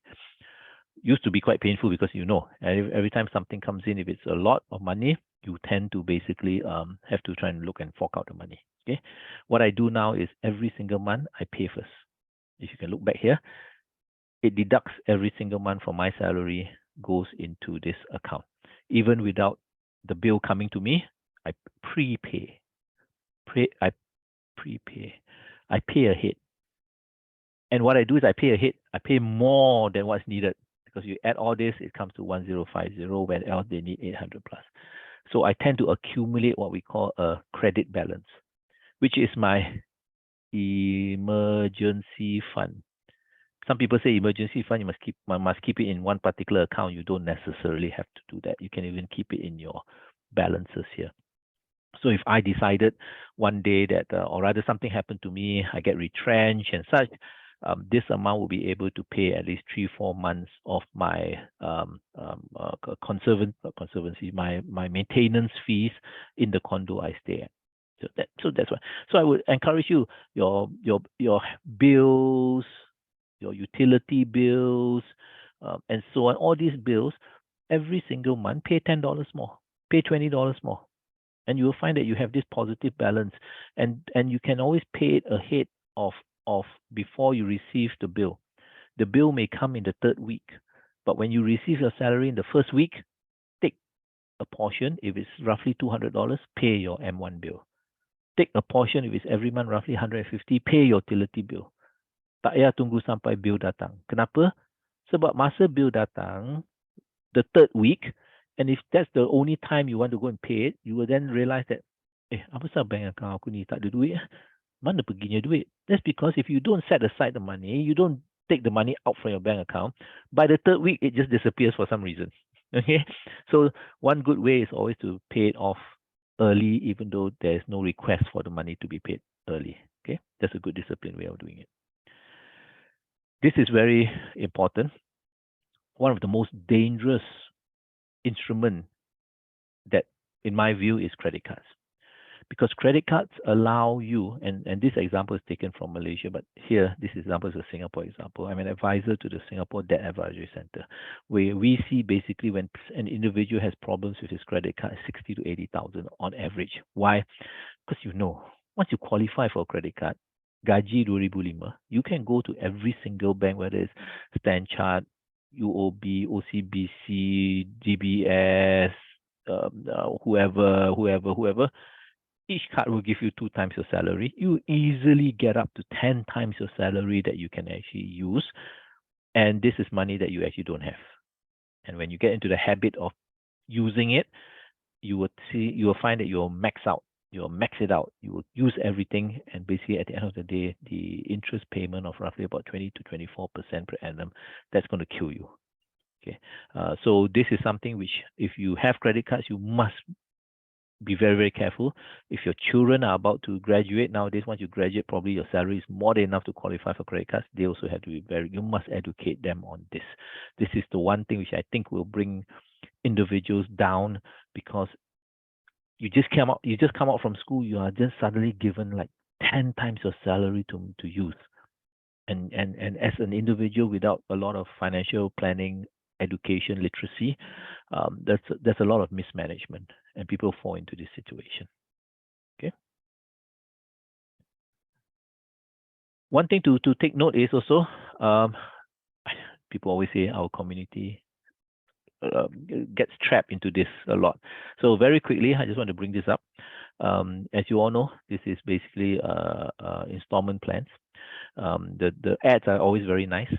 It says there 999, okay, and then it tells you that there's a discount, and then you can GMAT, because 1599 minus 999 is 600, and then you got voucher percuma lah, and this and that, and then they tell you at this very small bottom part here that, if you want to own this fridge, you can also pay $9.39 for 1 week for 48 months. Okay, so we don't do the sums often, but if you do the sums, basically it's this. If you pay cash, it's $999. If you take the installment payment of 939 per week times 4 weeks times 48 months, it comes up to 1803. The difference between you paying cash and taking up an installment is basically 80% more. It is a 4-year installment plan. So typically it's 20% per annum. And this is a fixed formula.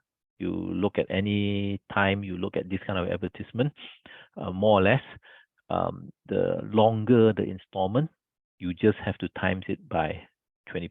So if it's a 7-year installment, it's 20% times 7. You're paying 140% more. If it's a 3-year installment, you're paying 60% more. So it's 20% per annum. Okay.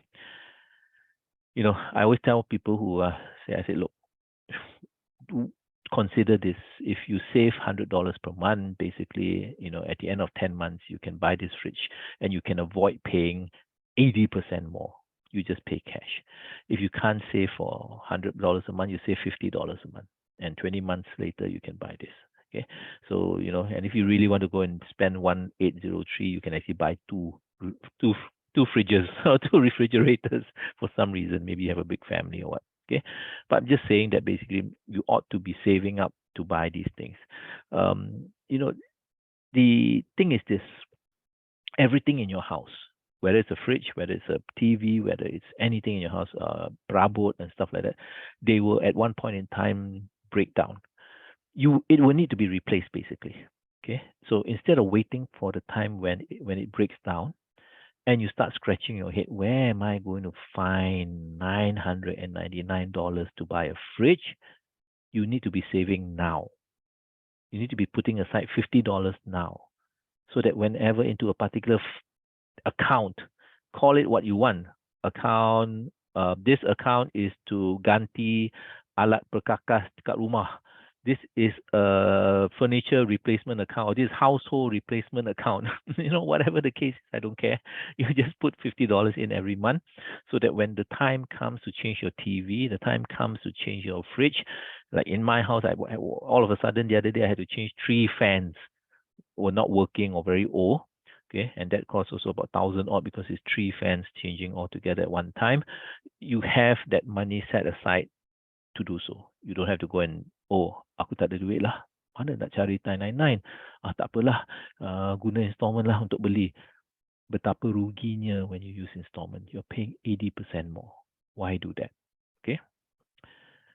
And this place that they tend to sometimes bait you. They'll bait you by saying, oh, spend lah, spend. You spend, kita kasih duit balik. Oh, now dekat nak raya, we got this promosi. Promosi is we give you 2 times the cashback. You buy from us, we'll give you $400. Please remember, every single cent that you receive in terms of promotion, it always comes from your own pocket. There's no free lunch. It reminds me very much of people who are attracted to, let's say, people selling insurance policies. Makcik, kak, kalau you sign up for this, you dapat toaster lah, you dapat dryer lah, you dapat entah apa lah, all those presents and stuff. Let me tell you, these are all built into the cost of that particular product that you buy. Okay, so don't think it's free. It's at the end of the day, you pay for it. It's just that you pay for it over a period of time because you're paying installments. Nothing is free in life. Okay, so same thing here. All these things, don't let it bait you. There's nothing free in life. Okay, last few slides, I think, before we move on to the other final segment. The question now is, so what do I do if I need to change my current situation?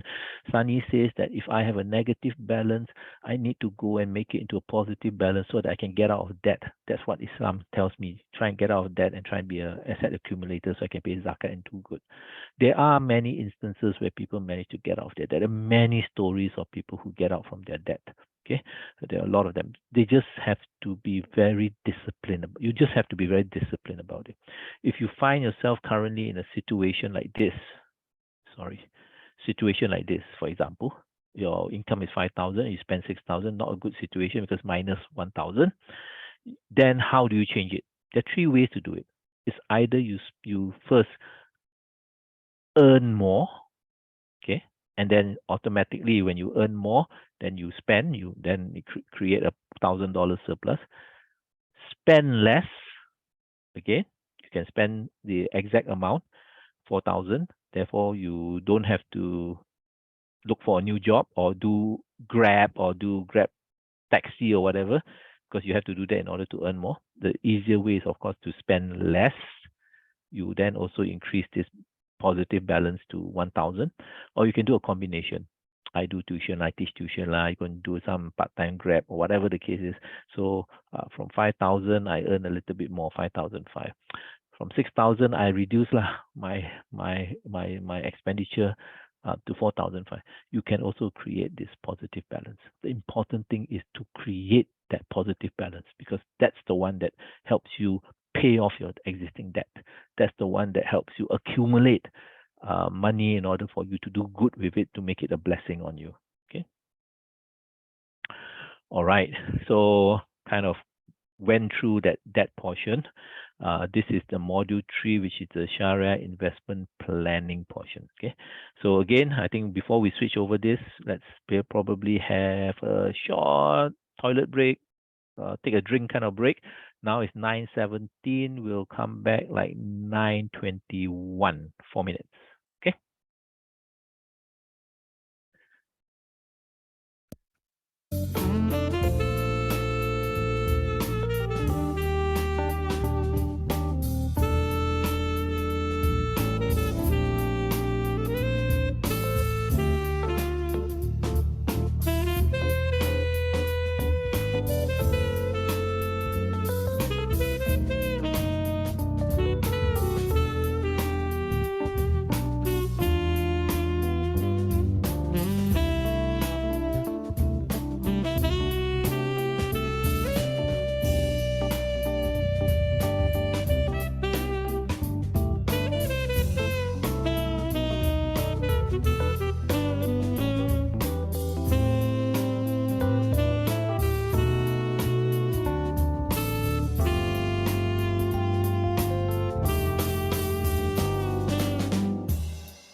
do apologize for interrupting the very nice and soothing music. Come back to reality now. All right, so let's continue with, I think, one segment which many of you are very interested in, and this is the Sharia investment planning segment itself. Okay. I hope you've been following me, and I know I kind of warned you that I would speak very fast, and I've been speaking quite fast. I hope I've been quite clear in some of the explanation. Otherwise, again, please do bring it up if you think you need something to be explained a bit more clearer. Okay. Gentle reminder. We've spoken about this. This is really where the reason why investments are becoming very important is because a lot of people not only earn their money from salary, they start to earn their money from investments.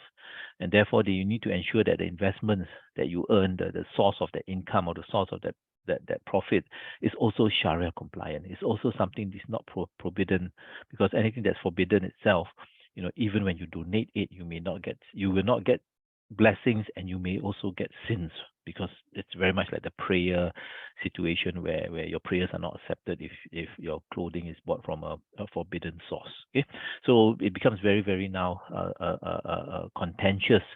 Is my source of income Sharia compliant now? Okay, so when you invest, you get source of income. In terms of investment choices, in Singapore, you will come across choices that are either regulated by the MAS or non-regulated by the MAS. When it's regulated, it could be under different acts. The Banking Act, you'll find that the financial institutions are there. You have the Financial Advisory Act, you have the investment, a few other acts. And this one also comes under the so-called act where it governs all the other investments and such. And there is this portion which is non-regulated. Okay. You need to understand that non-regulated means it doesn't fall under any particular act, either because when I say act means akta. Okay, so there's something like there's a Banking Act and so on. Okay, Banking Act. It's either there's no particular act that can accommodate that particular activity, or the entity chooses not to come under that particular act because it believes that it is not doing something which warrants coming under that act. Because when you come under an act, there are a lot of things that you must fulfill, because the act says you must do this, you must do this, you must do this in order to come when you come under this act, you must actually adhere to the terms and conditions of the act, so to say. Okay. Why I'm saying this, because you will find sometimes some Sharia compliant products which are non-regulated. It doesn't necessarily mean that they are scams. It may just mean that they have decided that they don't want to come under the act.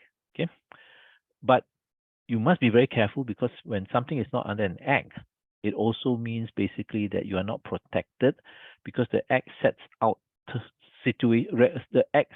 regulations which are meant to protect the individual investors or the investors. So the act says you must submit your financial statements, you must get it audited once a year, twice a year, you must this, you must that. So acts are basically to, by and large, protect the investors who are investing in these assets and so on and so forth. Okay, so you get more comfort from that. Okay. The conclusion that I can draw as a professional is that in Singapore, although some people may say, oh, tak cukup Sharia compliant solutions, I would say that basically there are enough Sharia compliant solutions in Singapore to meet your investment needs, and we'll go through them. Okay. Let me just put my timer. Okay. We'll start off with the Islamic banks. There are basically two key Islamic banks, CIMB and Maybank, which provide very comprehensive Islamic solutions. They would, when I say comprehensive, it means they have saving accounts, they may even have checking accounts, they have what we call the similar term deposit. These are something like the fixed deposits and so on. So this is it. Okay. And sometimes they even have loans, car loans which are Sharia compliant, commercial property loans which are Sharia compliant, and so on. Okay. So both of these will have probably more solutions that are Islamic. OCBC basically has stepped back And I think there's only just this so-called banking account that they have. But otherwise, I don't think the Islamic business is growing or solutions are growing. Okay, so you have better chance CIMB and Maybank. The only thing is when you go to CIMB and Maybank, you want to find out more. Sometimes you need to bring it up. We have many clients who go to this CIMB and say, hey, I want to open up, or Maybank say, I want to open up an Islamic account. And even the people, they will ask, we have sometimes it's like, unfortunately. So the non-Muslim bankers sometimes are not familiar because not many people ask them. Okay, so but it's there. So you need to just tell them, yes, there. You have a banking account which is Islamic in nature. Can you please ask your supervisor? Okay, so that's something quite funny as well. So anyway, this just tells you basically that sometimes what you find is you don't find a lot of ATMs for Maybank, or you don't find a lot of ATMs for CIMB, even worse, and stuff like that, and you're like hesitant. This is so always remember we now have the fast transfer. Okay, so if your bulk of your money sits in an Islamic account and you want to withdraw it, okay, like I do maintain a conventional account, DBS for example, because there's more ATM, you can always transfer the money very easily over to your DBS account and then start making withdrawal. So your money can actually sit in an Islamic account. Okay, if you ever need to use it, let's say DBS here, you ever need to use it, you can always transfer. You can always make all these transfers left and right very easily. You just have to be careful when you have a non-Islamic account which may be earning you some interest. You need to get rid of this. Through your statements, you'll be able to tell, oh, every month I roughly earn $2 interest. So at the end of the year, basically you just make one lump sum, let's say $50, because actually $2 times 12 is 24. But you want to play safe. You say by and large it will not be more than $50 interest that I've earned, okay, over the 1 year. You go and cleanse it by basically making a donation anonymously, and we'll talk about that later. This $50 itself, okay, that will take away the interest element from this kind of working accounts, so to say. Okay, and these are just basically accounts which they have saving and deposit, savings, and so on. Okay. We now go to shares. I did see someone mentioning about shares earlier on also. Okay. MUIS basically says that, first of all, MUIS doesn't certify any, unlike in Malaysia where Security Commission comes up with a list of shares which are Sharia compliant. Here, MUIS basically just says that you need to do certain things in order to ascertain whether a company is Sharia compliant or not. Okay, there are actually two filters, FILTERS, that needs to be FILTERS, doesn't sound okay. Two filters. One is business activity, and two is ratios. Okay. Once a company fulfills these two, then a company can be made permissible, even though the company is something which didn't start off as Islamic in nature. SPH never considered itself to be Islamic, but scholars have said if SPH fulfills two criteria, business activity and ratio, SPH can be Sharia compliant. So when we see it through the lenses of, for example, a software called Ideal Ratings basically does these two measurements. Number one, it looks at the business of SPH, and now we look at SPH. And in accordance to the definition of its business, basically there's nothing within that definition which says that it shouldn't be or goes against Sharia. So it passes the first so-called criteria. Then the second criteria is to do what we call the screening itself, to say that does the business hold on to things which are considered to be not so accepted in Islam? Too much cash. Why? If you hold on to too much cash, you generate too much riba. No good. You're holding on to instruments which provide too much non-compliant income. You're holding on to too much bonds. Bonds provide the company with income, and therefore it becomes messy because you're earning a lot of non-Sharia income inside. So these are just some of the ratios that are being applied in order to then say pass. Okay, from a business perspective, pass. From a ratio perspective, pass. So SPH, guess what? For Muslims, SPH is considered permissible. Okay. When I say SPH is permissible, it is not a permanent permissibility. It is a temporary permissibility. Why? Because this could change. SPH all of a sudden could say we will start producing girly magazines, which maybe like swimwear, whatever the case is. So all of a sudden the business description is different. But more often than not, the change could come in the ratio because ratios change. So the ratios could change. SPH suddenly has a lot of cash, so much so that it exceeds what the scholars believe to be a tolerable level, and straight away it doesn't pass this. Although it passed one, it doesn't pass the second one. So this one would then change to tak boleh. So companies tend to move in and out of permissibility because ratios change. Okay. In this particular case, there is something called purification. If you look below here, what does it mean? Because the scholars have set a threshold. So scholars kata, walaupun this company has interest, as long as the interest doesn't exceed a certain amount in terms of a ratio, we can accept that because we must understand it operates within this environment. It is actually a non-Sharia compliant, or rather the company never set out to be Sharia compliant in the first place.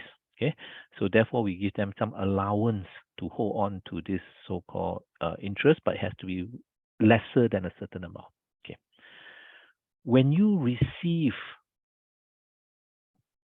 dividends from SPH, the fact that SPH still has some elements of haram proceeds, haram income, haram savings, balance sheet, accounts, generating all these things. The proceeds you receive from SPH in terms of dividend, some of it is considered to be tainted from the Islamic perspective. Sebab kenapa? Sebab there were allowances. So the allowances still means that some part of it was by right tak boleh accept, but because of allowances, it was accepted. Okay, some kind of threshold was given. You need to purify that threshold. Okay, so in this particular case, Ideal Ratings has identified for every 1,000 shares that you hold, when you receive dividends in this particular month or quarter that you receive dividends, you need to actually purify $6.70. You need to purify this because this is considered to be money which is generated by the slightly haram part of that company, which is still accepted by scholars, but nonetheless is haram, so to say. Okay, it's just that it hasn't exceeded the threshold. So I hope I'm clear on this part. This is just to make it bigger so that you can actually see from how these thresholds are here. Okay, how the amount of purification that still needs to take place when you receive the dividends. Okay, so okay, this is the interesting part. Okay, when you own shares, if you own shares which are considered to be permissible, Sharia compliance, so to say, it used to be, and this one used to be Sabana REITs. Those of you who follow the market, you know, Sabana at the very beginning was, I do apologize, Malaysia, now should be Singapore. Sabana used to be Sharia compliant at birth. At birth means when they launched Sabana, they said, we will make sure this company is Sharia compliant 100%. The accounts are Sharia compliant. We will never borrow money which is non-Sharia compliant. So there you have no worries at all that there are any elements here which are not all is Sharia compliant. You have a Sharia board to oversee this. Unfortunately, that was at the beginning. Then later on, Sabana decided to move away from this. Okay, so in Singapore, there's no longer any more companies which at source is Sharia compliant. The companies in Singapore which are considered to be permissible are companies which fulfill the two filters, which is business is accepted, ratios are accepted. Okay, so when that happens, same thing, you need to make sure that when you receive the dividends, you need to purify that part of the dividends which is considered to be generated from the not permissible part of the ratios that were accepted, if you understand what I'm trying to say. Okay, what if my share price goes up and down? Do I have to purify the share price and stuff? No. The gains that you make from the share price moving up and down is no, you don't have to do any purification. That's not profits from the company. That's not revenue generated from the company. That's the movement of the share price. The one that needs to be purified is the so-called share price itself. Oh, sorry, the dividends that are received, because dividends are, after all, sharing of profits. The company makes a profit, the company shares part of the profit back to the shareholders via dividend. Okay, so I hope that's clear. If you are holding on to a non-Sharia company, you just woke up today, tomorrow morning, you woke up and said, oh no, I'm actually holding on to Genting shares. I've just realized that Genting shares are non-Sharia compliant. Oh my God, what should I do? Then the answer is this.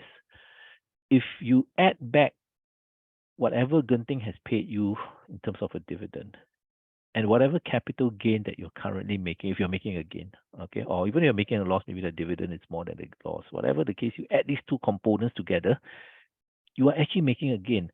You invested $1,000, and when you add these two components together, it now comes up to maybe $1,200. So you got this profit. You should sell this immediately. Why? You're holding on to a non-Sharia compliant instrument, a haram instrument, and you're not making a loss. So you need to dispose it immediately.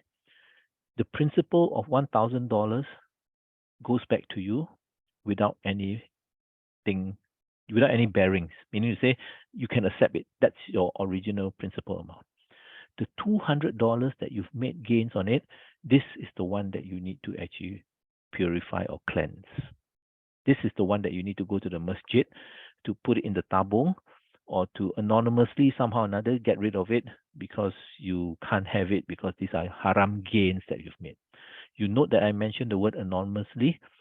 That's because our perception of this is the duit is duit haram. You cannot be seen as benefiting from duit haram even from the perspective of credibility.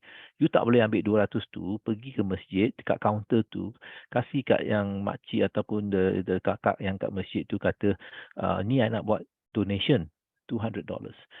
Even though it's a good act, you are taking haram money, you are giving it, and the person receiving it looks at you and says, Alhamdulillah, insyaAllah, thank you very much, Cik Sani, thank you for this donation. You gain credibility from this, which you ought not to be gaining because it's duit haram after all. So you just have to do it anonymously. Okay. What if you're making a loss? Then in our view, basically, that you can still immediately dispose of it, because why? You masuk 1,000, sekarang katakan 700. Because you're the type of person who say, Ya Allah, please forgive me. Astaghfirullah, I didn't know. Now that I know, I do not want to spend a single additional night sleeping on this thing, knowing that I'm holding on to something haram. I will take this loss. It is no problem for me. There are people who like that. Okay, so you can immediately take the loss. The $700 that's remaining is for you. Halal. Why? You put in 1,000. 1,000 is supposed to be halal for you. Now you got left 700, and 700 is halal for you lah. No problem. It's your original capital, just that you get less. Okay. Can you delay the disposal? If you wanted to wait for the 700 to go back to 1,000, boleh tak? Boleh. Because Islam says 1,000 belongs to you. You nak tunggu sampai dia balik 1,000? Also can.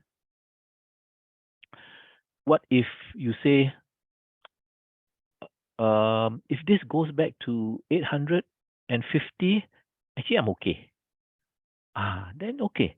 You don't have to wait for it to go 100. You can tolerate a $150 loss. You cannot tolerate a $300 loss. So you wait for it to go to 850, then you sell, and whatever you take back is yours for you to use. Halas, no problem. Okay, so that could also be a way of doing it. You don't even have to wait until 1,000, because you just want to narrow it to a point where you feel comfortable and you can take that loss. Okay, or you can wait to your 1,000, also can. No issues at all. Okay, so this diagram is very good because it gives you this real good flow of what should I do, what should I do, what should I do, what should I do. Okay. When it comes to unit trust, okay, those were stocks and shares. Comes to unit trust, in Singapore, this is the list that we know of in terms of unit trust that's available in Singapore. Sorry, well, can I just balik semula a little bit? This is the list of investment opportunities from the Sharia perspective. And the reason why I didn't mention the word unit trust, I just realized that there are basically up to here. These are Islamic deposits. We just did this table to show our clients what's available. So there are Islamic deposits there. Then everything else here is a unit trust, the one below here. Okay. So you can invest in unit trust. These are available. However, do take note, some of them have this kind of it denotes here. It basically tells you that these are for accredited investors only. People who earn a certain amount of money, 300,000 a year, they have assets worth 1 million, financial assets and stuff. Only this group of people can buy. Okay, they will declare themselves as accredited investors. But otherwise, all the others, normal retail players will be able to sorry, not this. Normal retail players will be able to buy. Yeah. So but this tells you one story. It just tells you that there are not a lot of investment opportunities when it comes to Singapore compared to its regional counterparts, or even compared to the conventional counterparts. In Singapore, you nak pergi beli conventional unit trust, they're more than 400. Sharia less than 12. You go to Malaysia, you probably also have like 200 Sharia compliant unit trust in Malaysia compared to 12 here. Okay. But what I can say is this: the diversity of the Sharia compliant unit trust that's available, it's enough to create what we call a diversified portfolio. Nak global equity, ada. Nak diversify into global mining, gold mining, ada. Nak Sharia compliant sukuk, it's like bonds, ada. Nak Sharia technology, ada. So there is ability to create what we call a diversified portfolio. The only problem is the inability to choose among them. I nak technology, there is a Sharia compliant technology fund. But the problem is there's only one. I can't choose between who's the better one because there's only one. So that's the only issue there. But in terms of diversification, no issues at all. Okay. Note that these funds are all originally Sharia compliant. Means to say that they have their own Sharia board to certify that they're Sharia compliant, except for only one. I stand to be corrected here. There's only one, which I will talk to you later about that fund itself. Okay. When we have something called Sharia equities and Sharia sukuk, this is something like called bonds. You will find that actually the blue color one is the bond. It doesn't move up and down a lot, and that's really a characteristic of bonds. It's a bit more stable than equities. Whereas equities is up, down, high risk, high returns. Okay, so this is equities. The blue one, lower risk, lower returns. That's the bond part or the sukuk part. Okay, but when you have this combination of sukuk and equities, what you can actually do is you can then combine them to create so-called different portfolios for different types of client. When I combine 50-50, it is for people who have what we call a middle kind of risk. If you are conservative, malam-malam tak boleh tidur kalau market terlalu volatile and goes up and down, then you put more into the sukuk one. If you're the type that can take a lot of risks, then you go into the aggressive 100% equity. So this ability is very good because we are able today, if you come to us, and this is also available to many other financial advisors out there, and say, I am a resiko rendah, then basically we will be able to say, okay, then you put more into bonds, ataupun sukuk in this case. Then you put a little bit into gold mining companies. Then you put a little bit into equity. Then this combination is suitable for someone like this. This combination is suitable for someone like this. Okay. Please be mindful. This is all historical thing. We've changed it like left, right, and center. This is just a snapshot of what we used to have last time, long time ago. Okay. But we're just trying to say that whatever risk profile, whatever risk you can tolerate, there is a combination of that we can actually do up for you. Okay. You can even invest in terms of regular savings. I don't have $10,000. Yeah, never mind. You can put in like $100 a month after putting in an initial lump sum first. Okay, so you put in 1,000 first, then after that 100, 100, 100, 100, 100. Okay. You can also invest your CPF because there is one particular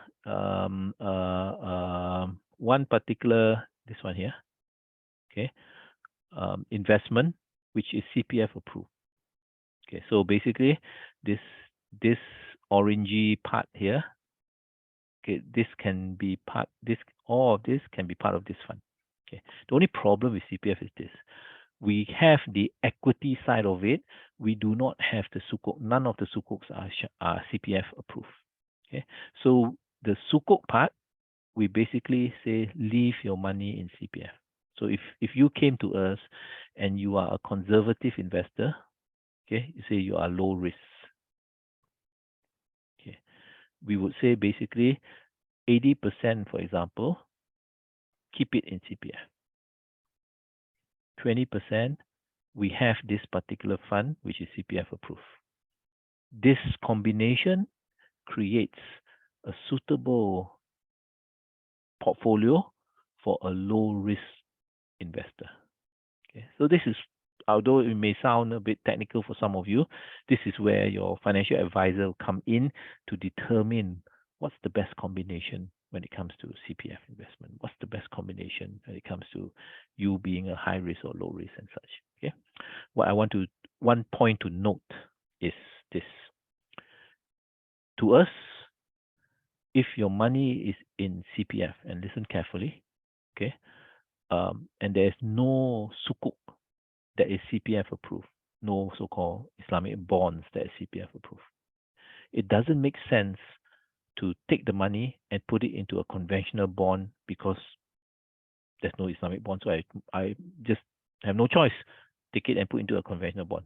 To us, no. No conventional, no Islamic bond. Keep it in your CPF. Because there are viewpoints that do it CPF is permissible from Muiz's viewpoint. And so why are we taking money out from something which is considered permissible to put money into something which is considered to be non-Sharia compliant? Okay, so we are quite adamant that for CPF investments, the bond portion, the sukuk portion, is actually being replaced or being maintained by keeping the money in CPF. Okay, this is just a difference between bond and sukuk. I actually will not go through this individually. I just give you an example, and I think it'll be very clear. For a bond, it is basically a company borrowing money, which we all know. I borrow money from you, I pay interest. So that is why bond is not Sharia compliant.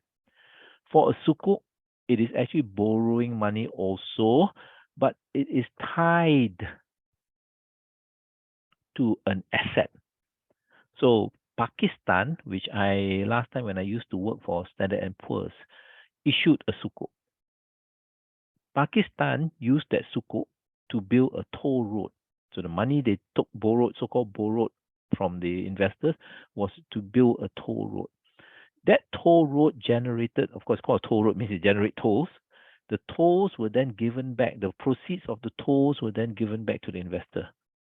So you can see the sukuk is always tied, most of the time, in fact, a large portion of the time, tied to an asset which is generating income to finance the coupons or to finance the income of the sukuk or the repayment of the sukuk. That is accepted in Islam. It is not just a pure borrower-lender relationship like the typical normal bond is. Okay. So we also have created portfolios such as Umrah and Hajj portfolio. You can also use our portfolios if you wanted to create something called a Waqaf. Okay, so this is where I think the next couple of slides, or maybe after this, I will talk actually a little bit more focus on this Hajj and Umrah and also Waqaf. Okay, but before that, just to show you, we actually have funds which, for example, just give you an example, which are Sharia compliant, and in this particular case, is only meant for high net worth. Okay, the reason I'm showing you this is this particular fund itself. If you look into the fact sheet, it's written here. This fund is Sharia compliant. The pronouncement, the CHOP was given by Financial Alliance Sharia Committee. So these were the guys when I showed you earlier on, Ustaz Harun, Dr. Akram. So they will come together and they are the one who monitor and ensure. So one of the things that we are also doing and spearheading in this industry, Sharia compliant industry, is we are trying to promote some of these funds that are initially conventional, like SPH, and in this particular case, this particular fund, to be Sharia compliant, to help grow the number of Sharia compliant. So this fund is available to us only in Singapore. Okay. This case study I wanted to bring up very quickly, just to let you know. Recently, an individual came to us, a high net worth Muslim individual, earns quite a lot of money every year, works in the oil and gas industry and such. He came to us and he said, I've got non-Sharia compliant holdings. I have reached a point in my life where I now realize that I need to make them Sharia compliant. Can you help me see which one can I replace? So he came to us, for example, this was non-Sharia compliant, the red color one.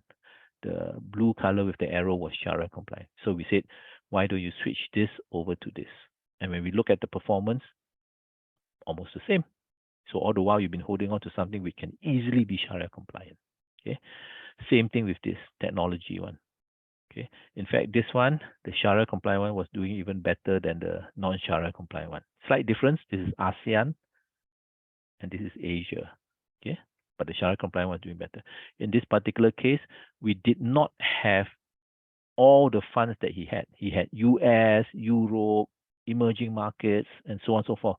All we had was one fund which had the combination of all these geographical areas. And as you can see, that fund actually is an average of all his other funds. So he said, yeah, instead of holding 5 conventional funds, I hold on to one Sharia fund. So at the end of the day, the client was very happy, Muslim client, like I mentioned, moved roughly more than $1 million from the private banks, which were sitting in non-Sharia compliant instruments, over to our side, because he believed that we can actually provide him with the solutions which are Sharia compliant. And this is a very typical case of a lot of time people coming to us, can you help me change my portfolio from non-Sharia compliant to Sharia compliant? Can you help me look and see whether what I'm holding is compliant or not? How can I make it permissible or compliant? So these realizations typically come after education, like what I'm trying to do with you today. Okay. I spoke to you about shares, and now I'm talking to you about unit trust. Unit trust is the same thing with shares. If you understood the first flow chart which I showed you earlier, this one is easy to understand. If you're holding on to any unit trust which is Sharia compliant, then everything that comes out of it is Sharia compliant. Don't have to worry. You can go and buy your clothes and you can pray, no issue at all. It's halal. Okay, no problem at all. The problem is, of course, when you realize that what you're holding is non-Sharia compliant. Then you need to again go through the whole process. Am I making a gain? If I'm making a gain, I need to get rid of it.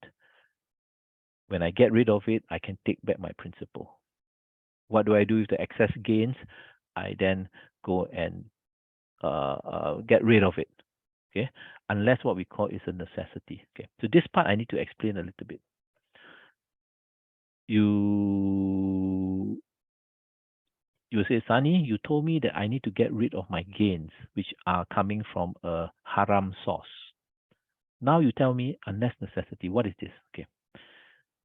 In Islam, basically, something which is haram can be halal if there's a necessity for it. So in this particular case, for example, you had invested in a non-Sharia compliant unit trust for the past 20 years. I'm just using this as an example.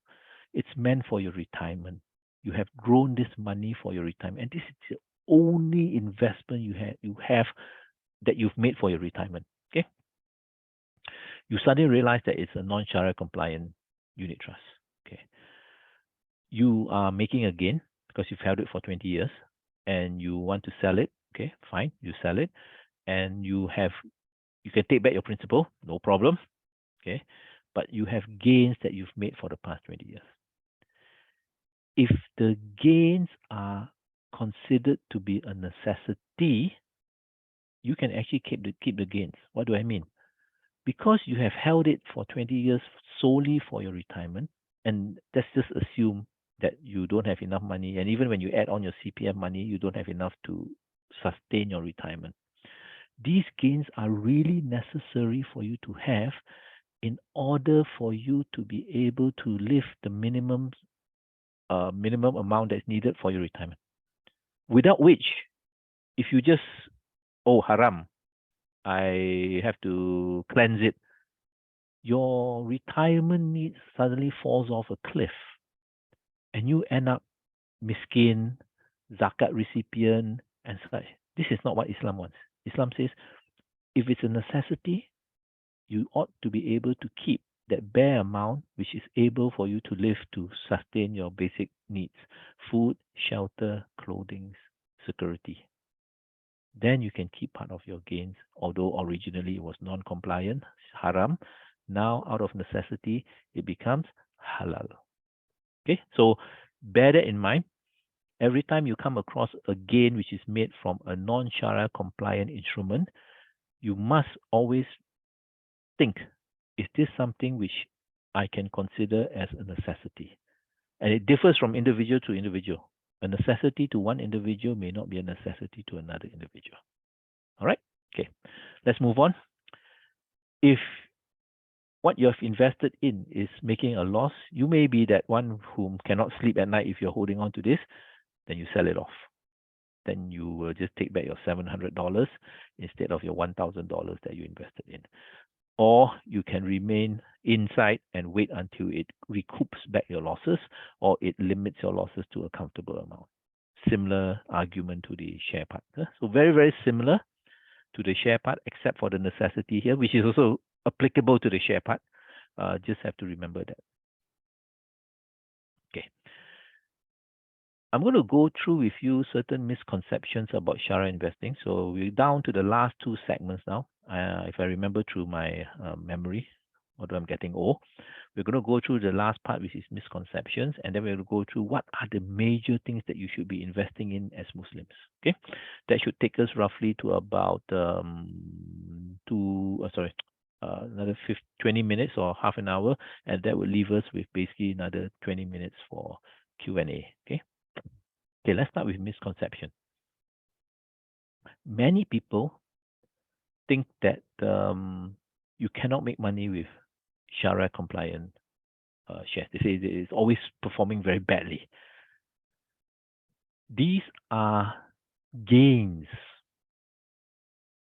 from Sharia compliant instruments. And so these are real gains. So I'm just telling you, you can make money from Sharia compliant instruments. But you can also lose money from Sharia compliant instruments. So always remember, Sharia compliant instruments, for instruments that is Sharia compliant, doesn't mean that there's no risk. It just basically means that it's halal for you to invest in. The risk, therefore, you need to check and see what did you invest in. The mere fact that it's halal doesn't mean there's no risk. It just says, this technology unit trust is Sharia compliant. Oh, bagusnya, masuklah, you know. But you must remember, technology unit trust, the ups and downs are a lot. You can go up by 100%, you can come down by 80%, that kind of thing. So the risk is different from the Sharia compliant aspect of it. Always must remember that. Okay. The second thing is, if you look at this number here, in 2004 and 2008, went up by 100%. 2009 to 2011 went up 75%. If I draw a table here, Sharia compliant went up 100%, went up 75%. Okay, and I said the conventional counterpart during the same period went up 170, went up 100. Which one did better? Conventional or Sharia compliant? and you would look at me and say, looking at this one did better. 170 versus 100 mah. This one did better. 100 versus 75. So, and this one is the conventional. Does that mean conventional outperform Sharia compliant? The evidence is yes. Based on this table, it does. But the wrong interpretation is we should not take this as apple versus apple. Orange versus orange. No, it is actually apple versus orange. Why? Because when you deal with Sharia compliant unit trusts, you are talking about a unit trust which excludes all these sectors which are considered to be, by and large, non-Sharia compliant. So if this difference here of 70% and this difference here of 25%, from a professional basis, I would say they come from this sector because that's the only difference between these two funds. The conventional and Sharia, the only difference is one has certain components which the other one doesn't have. So if there's a difference in their performance, by and large, the difference in performance comes from this group of things. And so my question to you as a Muslim is, you know this guy makes 70% more. You know it comes from these haram sectors or sectors which are considered to be non-permissible. Do you want that 70%? And the answer from a non-Muslim is no. I do not want to have any association with this. That's why I'm more than happy to stick to the Sharia compliant one, even though it underperforms, so to say. Okay, but bear in mind it's not actually an apple-to-apple comparison. The third misconception, which is a very important one, and I need you to listen very carefully, because this one I believe is quite predominantly, unfortunately, quite predominant in the nature of social media, and it is this. Many people question whether certain Islamic products are really Sharia compliant. Okay, whereas it's very clear in the Quran that if there are things that you do not know, ask people who know. Because Allah says we don't burden and make you accountable for things that you cannot bear. If you do not have the knowledge, we don't burden you with that responsibility of making that decision which requires knowledge. Okay. So when you go around saying, this unit trust is not Sharia compliant, this share is not Sharia compliant, the scholars who give it this Sharia compliant shop, actually, you know why? Because the banks were paying them. Therefore, of course, they're going to say Sharia compliant. Okay, you need to be very careful about that, because in Islam, when something is halal and you then say it's haram, and you start spreading that on social media and whatever the case is, and people act on that decision, you tanggung basically. Okay, you actually bear the consequence of saying something that is halal, making it into haram, because only Allah can do that.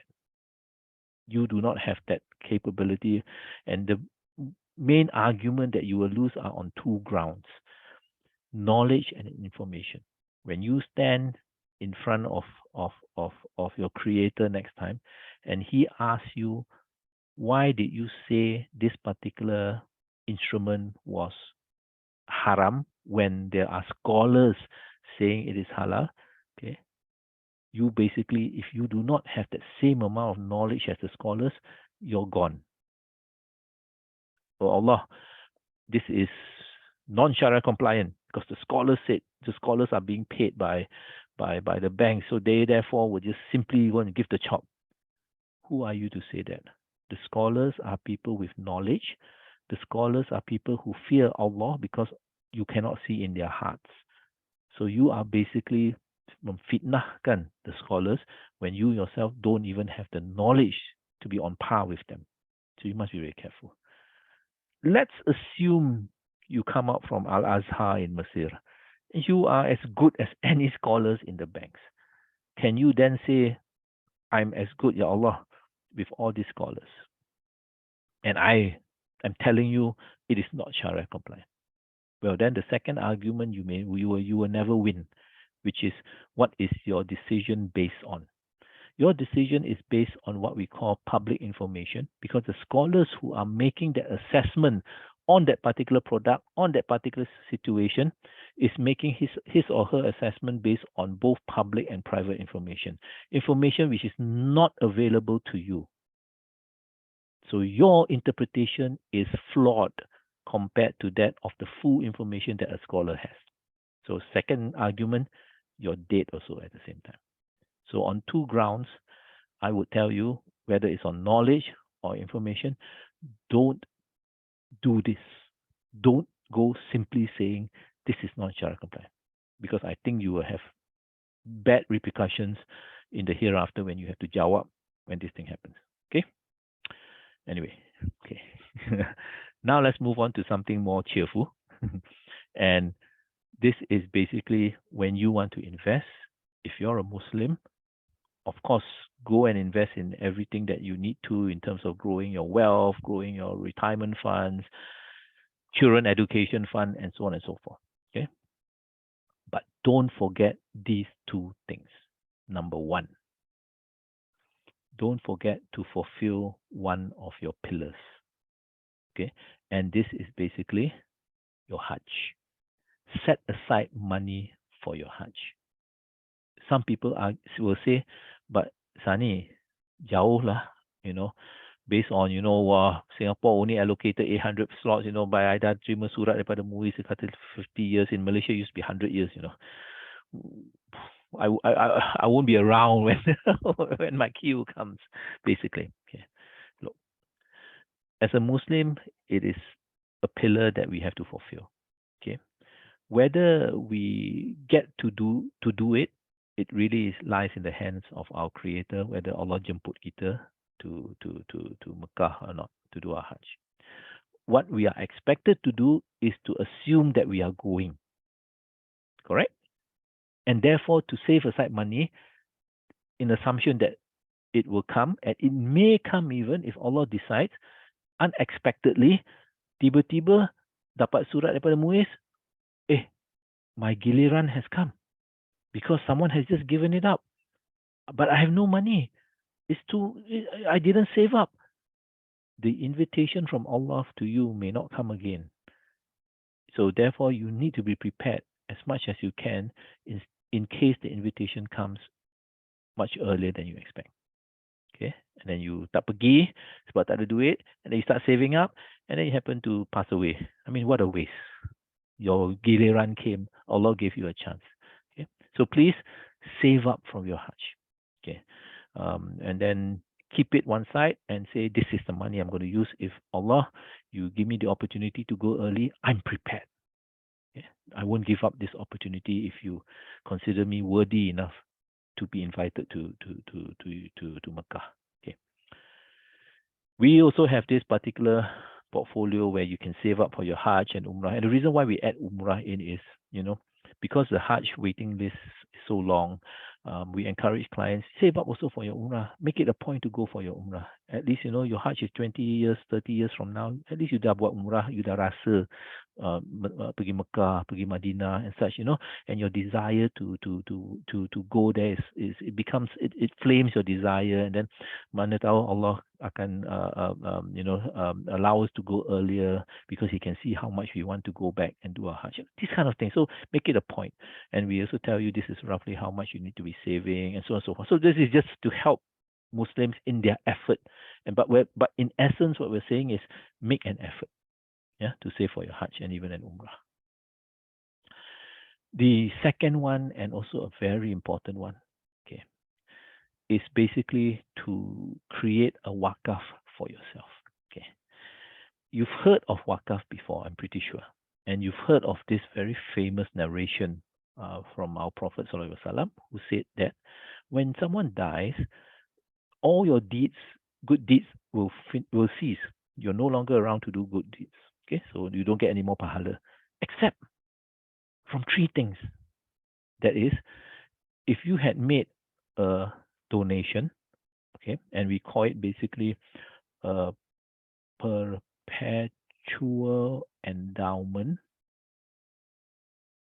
Okay, that means you have endowed something, you have given something which lasts in perpetuity, or you have taught someone knowledge, and that knowledge continues to be used for good things, not bad things, or you have children who continue to pray for you while you are lying in your graves. You will receive good deeds from these three things, that either one or three, two or three, or all three things that you have done while you were alive. So these are the three things which will continue to give you good deeds. Why is this important? And it's very simple to understand why it's important, because none of us, you, me, or anybody in this world, know that when we die, what is our balance with respect to the left shoulder and right shoulder. Rakib and Atib. Do I have more sins than I have pahala? I hope I have more pahala. I think I have more pahala. I'm pretty sure. But can you be certain? No one is certain. So the problem is, when we die, we are not certain whether, and we, of course, we hope, and we say, God forbid, please never let it happen to me, that we die with more sins than good deeds. But let's assume that's the case. Okay, let's take me as an example, because I don't want to say anybody else. God forbid, Nauzubillah, if I happen to die, that my sins are more than my good deeds, and that's how I enter my grave. But thankfully, I did charitable acts that are continuous, and because of that, I receive good deeds. As I'm lying in my alam barzah, okay, in my grave. And because we don't know when is the day of judgment, katakan dah 1 juta tahun, 2 juta tahun, I'm lying in my grave, and I continue to receive that good deeds. When I'm arisen on the day of judgment, it happens to be that actually my good deeds overtake my bad deeds, even though masa masuk bad deeds more than good deeds. Kenapa? Sebab masa kat kubur tu, asyik terima these good deeds. And why? Because did one of these three things or all of these things. So you can see from this example how important this wakaf is, because it will be your only thing that will help you change your situation when it comes to your timbangan dosa dan pahala. So it's extremely important. Okay, but when we talk about all these filial children and such, I mean, those of you like me who have kids, every time we pray, we say, Ya Allah, jadikanlah anakku anak yang soleh, anak yang, will pray for me and such. But can we guarantee? Unfortunately, we can't. Nowadays, I ask my children to sleep at 12. By midnight, you should go to sleep. Tengok, I come out in the middle of the night, 2 a.m., they're still playing games. I can't even control them. So basically, we don't know. We hope, but we can't guarantee. Knowledge that's beneficial. I teach you things today. Can I guarantee you that once you switch off your PC that you will not forget it? Maybe you will. There's no guarantee that you will then take the knowledge that I've given you, go and teach people so that you pass on that knowledge. You can't guarantee. The only thing I can guarantee is the continuous charitable act, because it's something which I do and I make it permanent. Okay. So when you create a wakaf, you can either create directly, and in our case, basically in Singapore, we are unable to basically donate property because our HDB is only 99 years and so on and so forth. And it's very expensive to buy a freehold landed property and do wakaf. Possible, but not everybody can do it. So the best way is to go through something called wakaf ilmu, where we can give minimum $1 even cash, and it then becomes a wakaf for us. And also we can do gyro. Like for example, myself, every month I make a gyro of $10 into this wakaf ilmu. Okay, we'll talk about wakaf ilmu in a while's time. I can do it via an indirect contribution. In my wasiat, in my own case, I have a paragraph in my wasiat to say that 10% of my assets, and Muslims can will away up to 1/3, i.e. 33%, but I'm only taking 10%. I said 10% of my assets, please give it away as wakaf. Okay, so I'm ensured that when I die, at least 10% goes. So I can rest safe and say, if I die suddenly, accident and stuff like that, a wakaf will be created on my behalf because it's in my will. Okay. I could have an investment portfolio which I put in $100 every month, for example. Okay. And I have a niyat. Okay. I do a pledge and I say that, Ya Allah, when this thing goes to $10,000, I'm going to wakafkan. Okay. May Allah reward you for your niyat, even though for some reason midway through you may not achieve it, you pass on or whatever the case is, doesn't matter. But your niyat is there. And of course, if it becomes a reality and reaches 10,000, then you wakafkan. So all of this can actually create a wakaf either directly or indirectly for you. And I've just given you the reason why it's important. Okay. So wakaf ilmu in MUIS, there's a new wakaf coming out. It's called wakaf masyarakat. And I won't go through this because MUIS hasn't launched it yet officially. It's going to be launched in the first quarter of next year. But temporarily for now, there's wakaf ilmu, where when you invest $1 in it, for example, okay, of course, invest more, MUIS will hang on to that $1, will invest it in a Sharia compliant manner. The proceeds from that $1 will be used to give to madrasas, who will then use it for education purpose for our Muslim children and such. Okay, the $1 will remain with MUIS.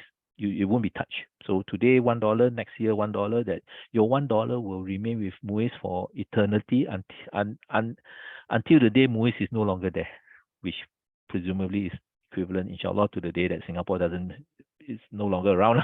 Okay, but otherwise it will be so-called in perpetuity itself.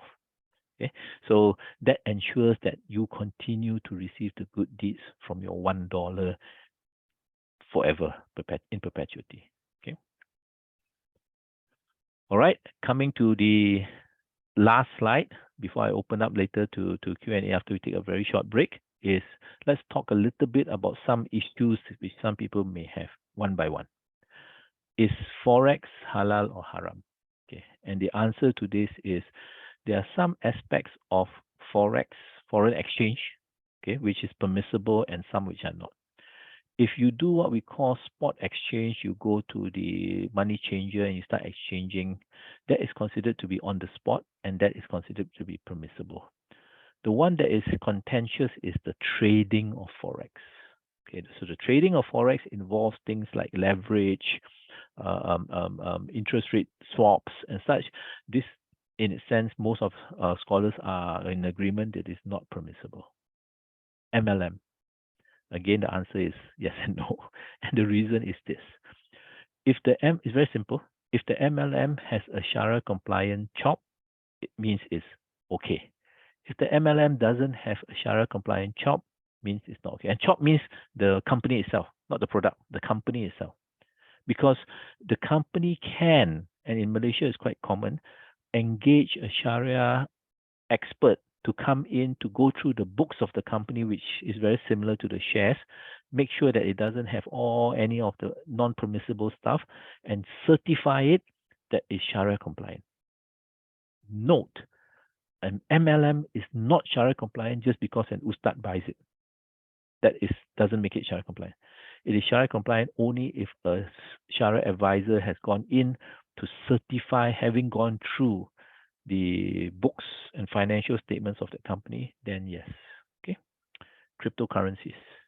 Again, yes and no. Certain countries at this point say yes with certain terms and conditions. You must buy it through a regulated exchange. You can only buy things which are available on the exchange, which is basically the top few currencies, nothing else. Some places outright no. Some places are in the middle. We don't accept it now, but if you fulfill certain conditions, such as having regulated exchanges, we will make it possible or we will make it okay. So it's still kind of a yes and no.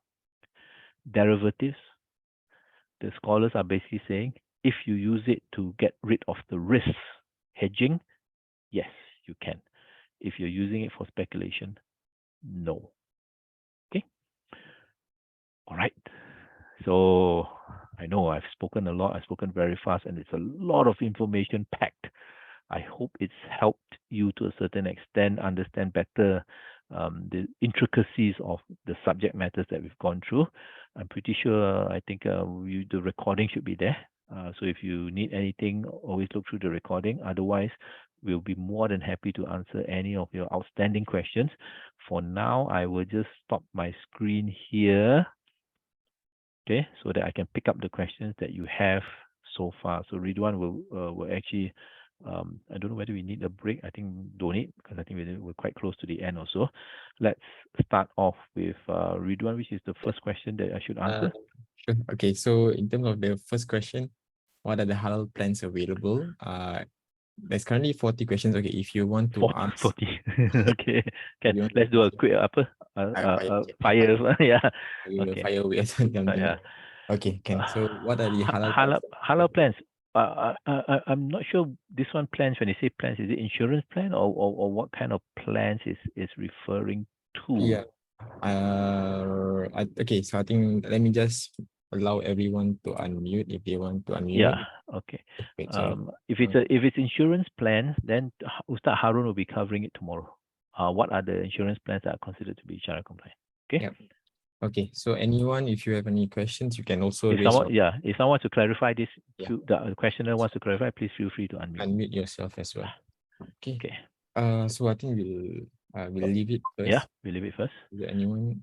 How to increase savings, especially to prepare for marriage? I think I given you that table, right? Yeah. Either you need to increase your income, or you need to reduce your expenditure, or a combination of both. I think that was very clear. Yeah. So right now, what you need to do is you need to quickly do this income minus expenditure exercise. Find out, are you positive or negative? If you are positive, means you are already saving because you've got money every month left over to save.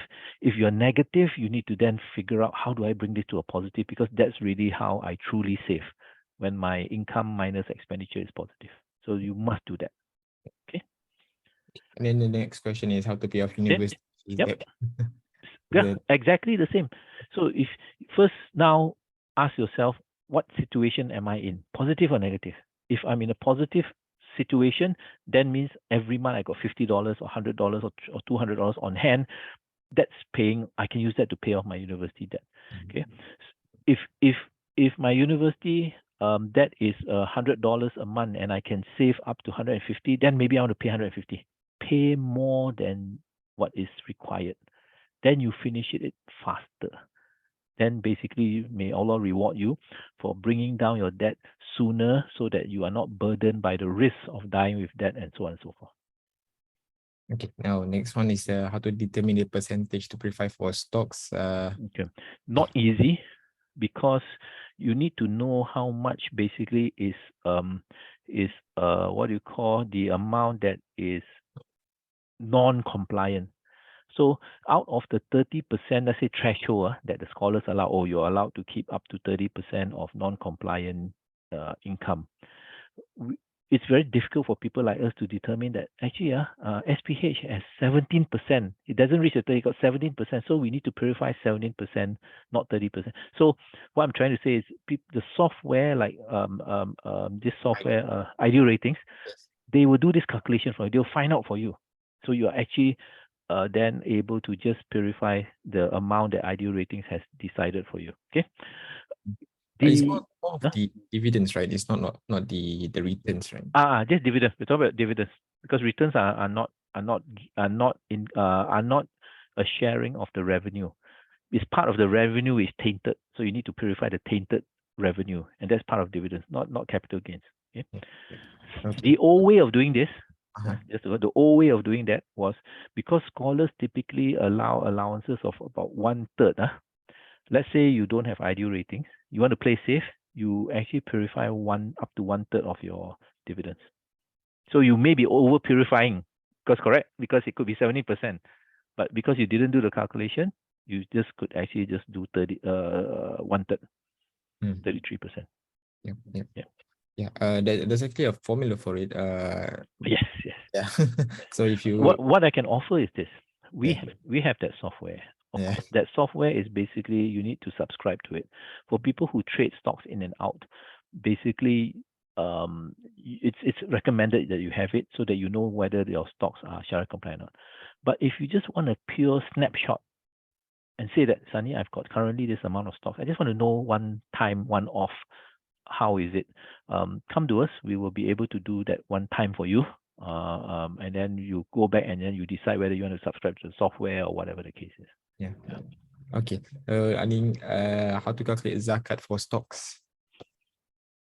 This one should be covered by Ustad Harun tomorrow. Okay. Okay, so he's covering the zakat part. So the thing is, I want to spend time more on the what we covered today. So that one you'll be able to cover tomorrow. Okay. I think we'll leave the insurance questions for. Yes. So this one insurance also. So we have a particular way of determining. Ustad Harun will go through tomorrow. Okay. So is it haram to borrow money pay in installment when you actually have enough money to pay in full, considering the cost is the same? Good question. This also applies to certain buy now, pay later schemes which have no interest element to it. Means to say you can divide the amount of payment into 12, same price. That means there's no so-called riba element in it, because either you pay, let's say, 1,200 today, or you pay $100 over 12 months. Correct? That's okay. So from a Sharia perspective, as long as there's no interest involved, then it's okay. Okay. Now the tricky part is this. Most of the time, this kind of installments are provided by credit cards. And these credit cards are non-Sharia compliant. So the scheme is being done through a non-Sharia compliant instrument. Okay, so when you bring that into play, then you kind of know that, okay lah, I shouldn't be, if I can do it with cash, I should be doing it 1,002. I don't want to take advantage of this scheme, even though there's no riba, so to say, but it is being supported by a credit card, which is actually not an Islamic credit card. Okay, so that's because they could be doing this scheme and they could be taking money from the merchant instead of you. And therefore you are supporting an entity which is non-Sharia compliant in nature, because there's riba involved. So it's not something which you want to do if it's through a credit card which is non-Sharia compliant. And number two, something very important is when you start doing these installments, okay, now it's going through a little bit of the financial planning part. Let's take it to the extreme. Assume the credit card is Sharia compliant. Assume that you can pay either 1,002 or you can pay $100 on the credit card, and credit card is Sharia compliant. As a financial advisor, I will still tell you to pay 1,002. Why? Because when you start to get used to paying installment, it creates this culture that everything you also can pay in installment. It's Sharia compliant. But from the financial planning perspective, one fine day, you will actually, if you're not disciplined enough, you will end up having a lot of installments, over committing to your repayments every month, and finding out finally that you are stuck because you have just gotten so used to, alamak, tak apalah, $100 here, $100 there, $50 here. So actually, in my view, if you can pay full, you pay full. Okay. Yeah. The questions are increasing instead of decreasing. I'm talking as fast as possible. So. Okay, so what to consider before investing? Okay, let me tell you very straight what to consider before investing. Of course, two things. One is settle that cash flow thing.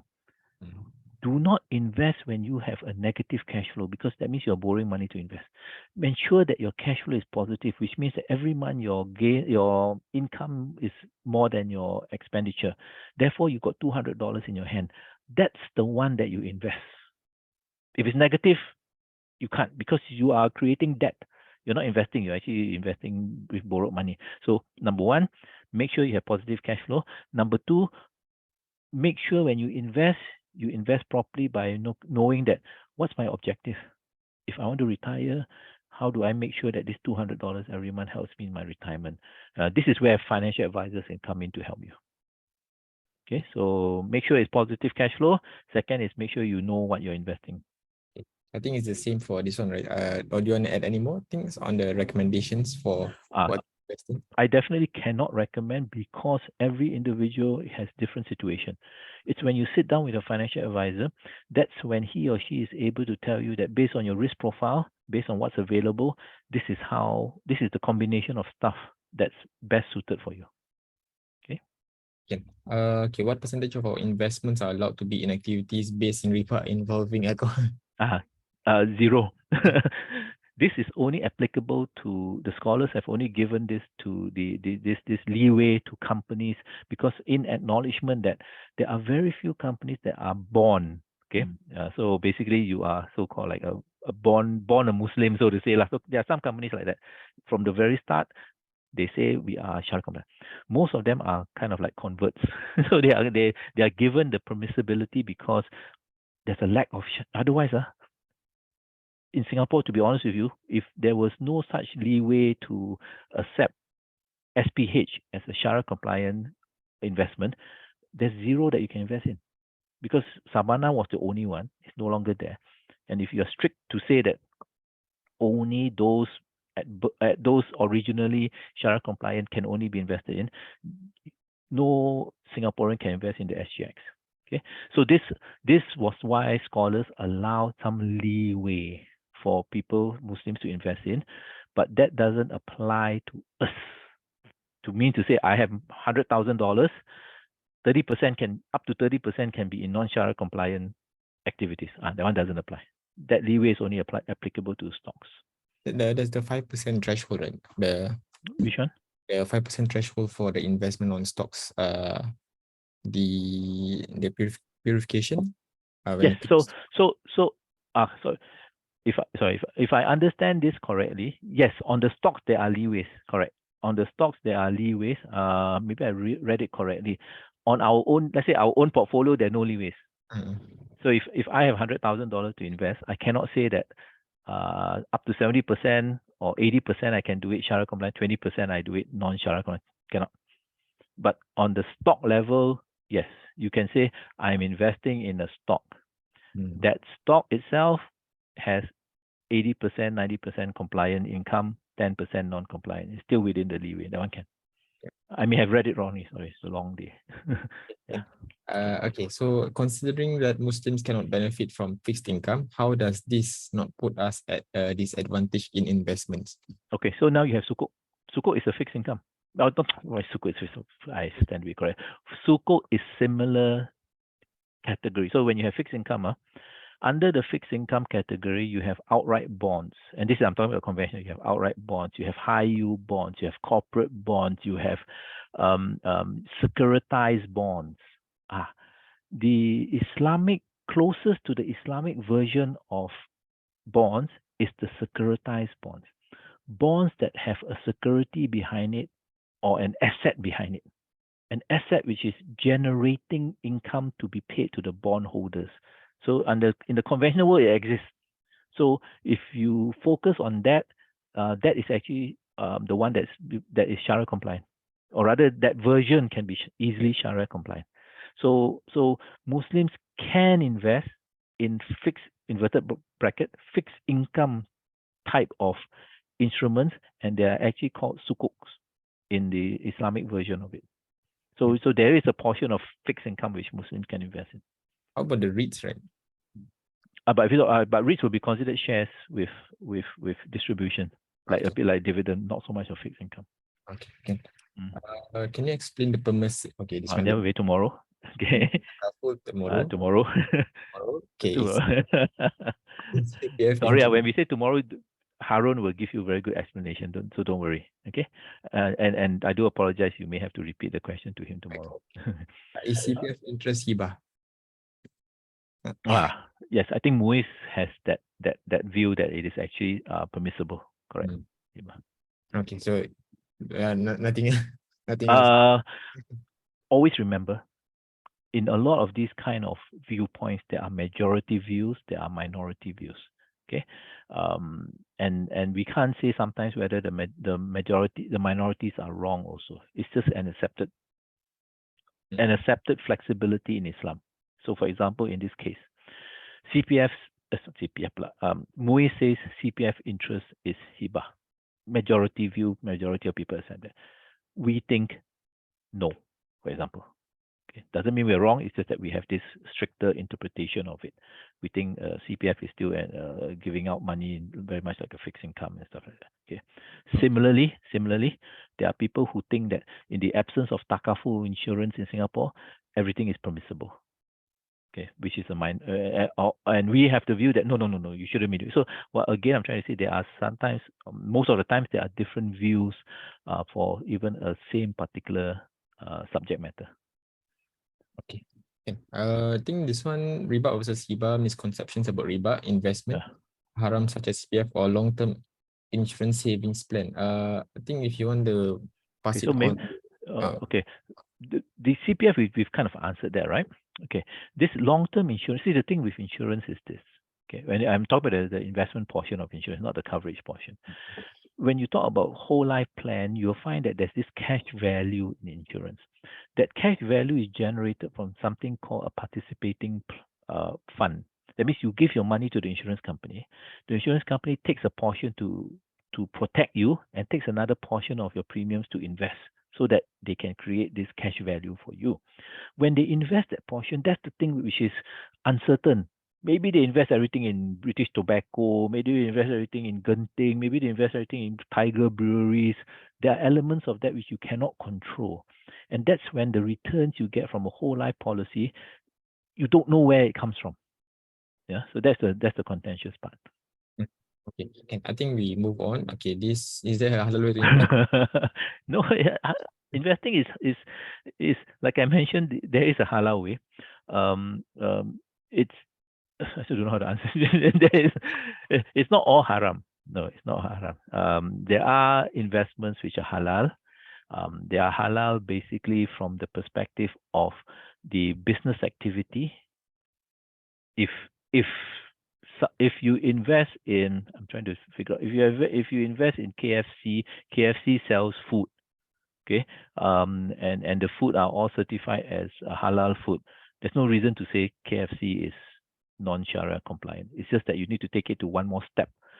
The KFC as its business entity itself, does it keep a lot of cash? Because we know that cash generates interest, but if you can prove that it's keeping it in a Islamic account, generating what we call returns which are Islamic in nature, then no problem. So these are the first hurdle. Second filter, then it's halal. Yeah. Okay, I think this one you actually mentioned on your last slide, right? So I think yeah. Okay, so investment, this one tomorrow. Any courses that the homemaker can pursue to gain knowledge on investment? Wow, it depends. Yeah. The thing is, it's just overwhelming. I'm thinking basically, you can go to the SGX website. You can also, if you talk about stocks and shares, you can go to what we call the Singapore Investor Association. SIAS, I remember that they call. They provide courses, which I think are for beginners. They also have for people who want to learn about company balance sheets, what are equities, even charting, and so on and so forth. Or YouTube also, right? YouTube, you can. You just have to make sure you follow those who are more credible in nature. Okay, Ken. I've invested in a crowdfunding agency, Bridge. A company is seeking funds to do construction work for Mandai Zoo and transport depot. Okay. So first, so basically interesting. You will find these private equities. They are called, looks as though it's a private equity because they're seeking funds and such. Yeah, like ETIs, right? ETIs. Yeah, correct. So it's I don't know the actual structures. I can't say a lot lah. Okay, so let's put it this way. When you say crowdfunding through an agency, I don't know whether it's a formal kind of like ETIS, which allows different people to come in, or maybe it's just one company which has a very close knit 30 people who invest in it. That's it. Something like that. So that part I'm not too sure. Okay, but when you ask about the Sharia compliant aspect of it, okay, then the same two categories apply. It does look, if it's done for construction, transport, and so on and so forth, from the surface, it does look as though the business activity is compliant. The only part which we don't know is basically the ratios of the company that's doing it, whether it's collected $10 million. Right now, the construction needs $2 million. So it's $8 million in order for it to just not sit there. It's invested in bonds. The bonds generate 4% per annum, and that money then is being used to spearhead the growth of or whatever the case is, and then it involves what we call a fairly large amount of non-compliant income. How do you purify? So that part will be the complicated part. So on the surface, business doesn't look complicated. The ratios may be the complicated part, and that may compromise the Sharia compliance side of it. The only way you can actually do this is to have the books and look at the books, i.e. the financial statements, and come to that conclusion whether it exceeds the ratios or not. But I think this one, the question is on the BRDGE, right? There's a crowdfunding platform, and one of the campaign is on a construction project, and then from there you'll be able to receive returns. But because of the structure is peer-to-peer, it might be in the structure of a loan, right? So that might make it. Not sure, because again, they could be investing either loan or they could be actually taking up equity. Not very clear. Okay. Yeah. So, but if it's a loan, definitely out of the question. But if it's an equity, then basically it is depending on the ratios lah. Okay. Can next one, I'm retiring soon. Which best Sharia compliant investment that can give me yearly consistent income with minimum risk? Okay. It's a question which is best answered if you sit down with a financial advisor. There are a few instruments out there, including now, given that rates have gone up in terms of the hibah, which Islamic banking accounts are giving you. Okay, so you probably be able to get, I don't know, I can't remember the latest, maybe 3%. Okay. 3.5. Yeah, 3.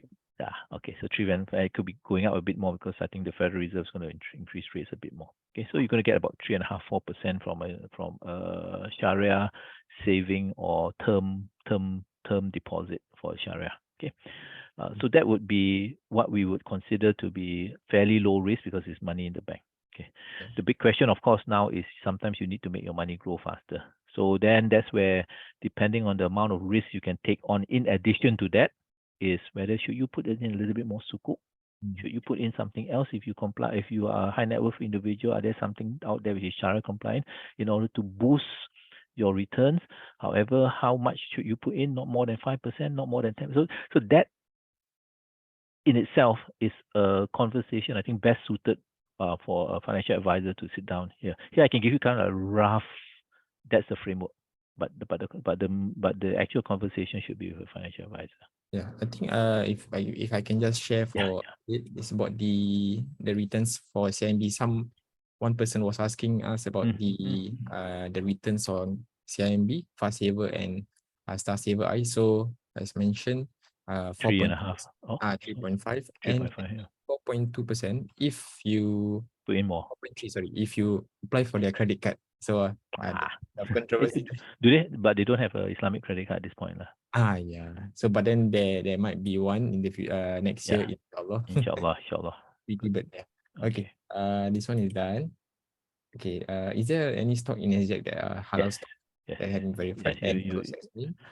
Okay. So this one done. This one, if you subscribe to the ideal ratings, you will be able to find. In fact, now if you open up account with I think CIMB, CGS, securities, they do provide that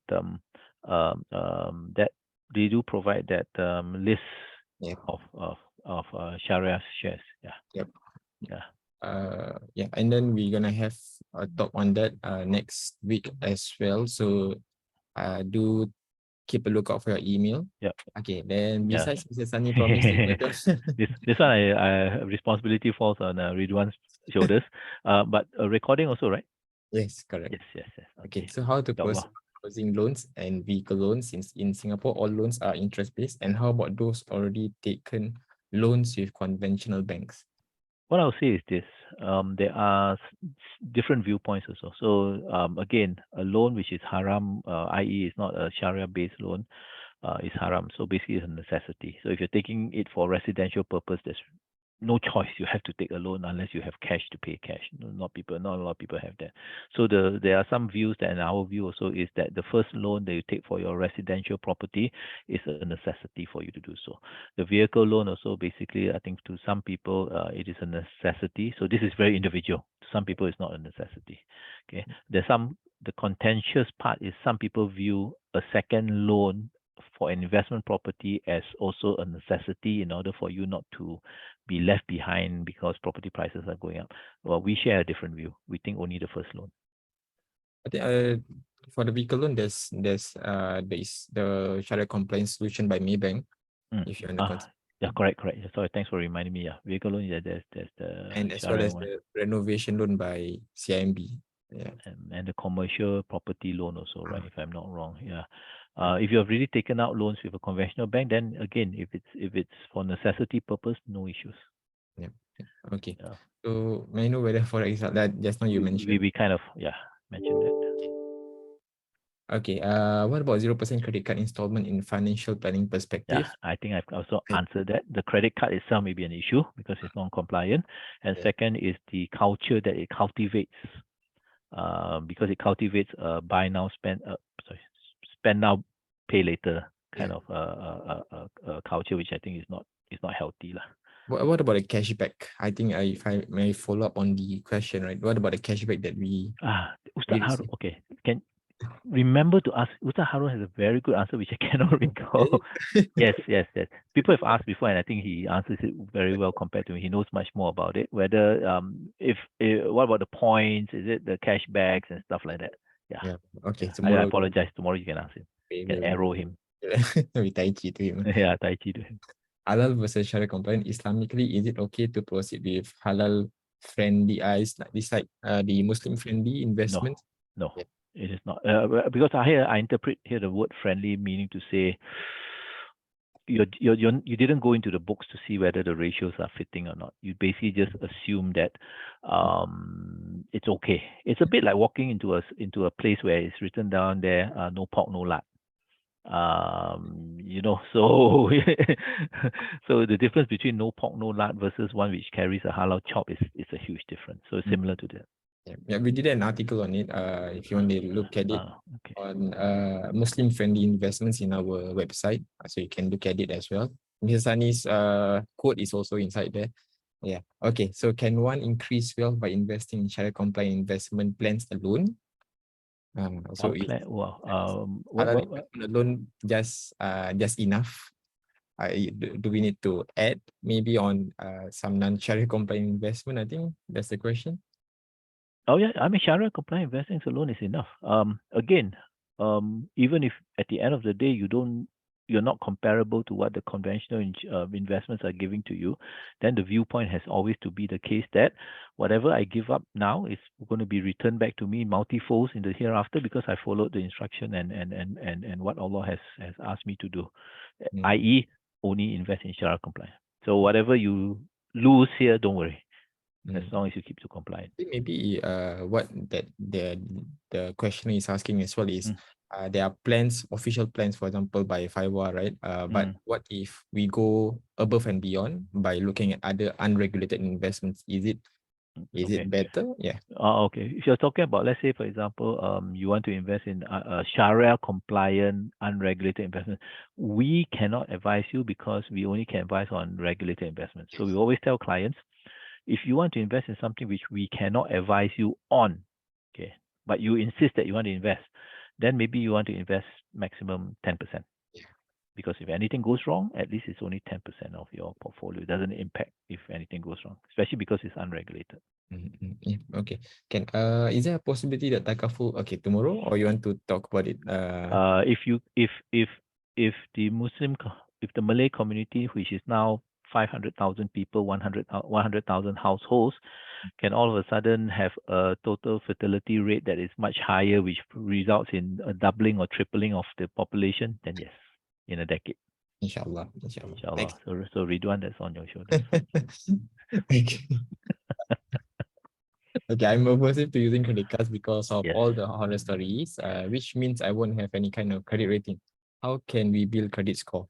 I know. This is something which I scratch my head over, which is just something which is so so so mind-boggling, and I've had this discussion with people in the credit industry in Malaysia. So I said, it doesn't make sense that someone cannot get a credit score because they just want to be clean and debt-free.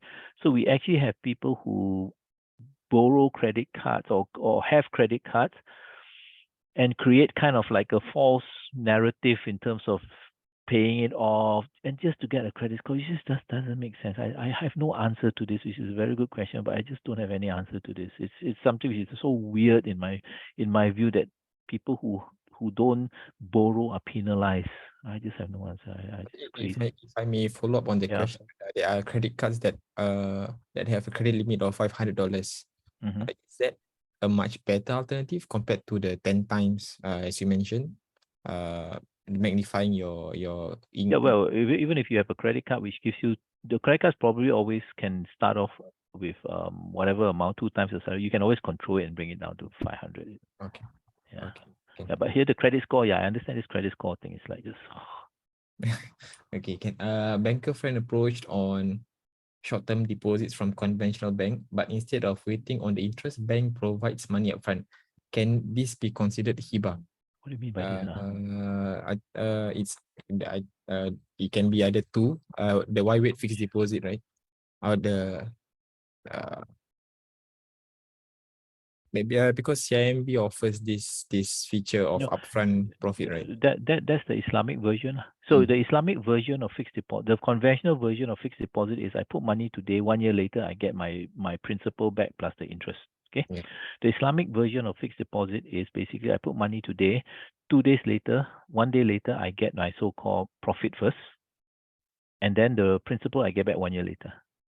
So that's why a lot of non-Muslims go for the Islamic version, because they say, look, between the two, why should I wait for 1 year to get, if I have the ability to get my profits or returns 2 days later, I might as well take this one. It doesn't matter whether it's Sharia compliant or whatever the case, it doesn't matter to me. So yeah. But some people have asked, so what happened if can I just take the profit first and then after that cancel my fixed deposit, my Islamic fixed deposit? Isn't that going to be bad for the bank? Well, the bank's not stupid. The bank will just return you something which is not your total principal lah. They will return you something prorated to be less. They will never lose out. Yeah. Okay, so I think this one is answered. Mm. Yeah, this one is I work for Amazon Web Services and I get Amazon stocks every year as part of my salary package. Can I keep them? Basically, is it Sharia compliant? If I may add on this, Sani, Yes. we Have actually you answered this good. on our social media because a lot of people were asking about this. If I can bring it up. Is Amazon Sharia compliant? Amazon is no. It's in and out, right? Yeah, it's in and out. So this is the answer that we provided. It's been vetted by Ustaz Harun. So if you want to add further or give your No, what was that? Sorry, I didn't see the answer. What was the answer? it's not shared actually. Okay, this one have to read lah basically. But it's on our website. Oh, okay. So you need to consider. But then this person is working at TikTok. The shares are actually non-compliant as well. Right. Yeah. So if maybe Okay, let me put it this way. Since Ustaz Harun has kind of answered the that part there, or at least the same, maybe ask him tomorrow. Yeah. Okay. Yeah, I think he'll be able. I do apologize. Maybe he's a better person. How much money is required to start investing for beginners? This one you mentioned. $100 if you Yeah. minimally $100, but it's into one particular unit trust, which is the gold mining companies. Yep. Okay. Considering the Pakistan road examples given, would government CPF bonds then be considered halal?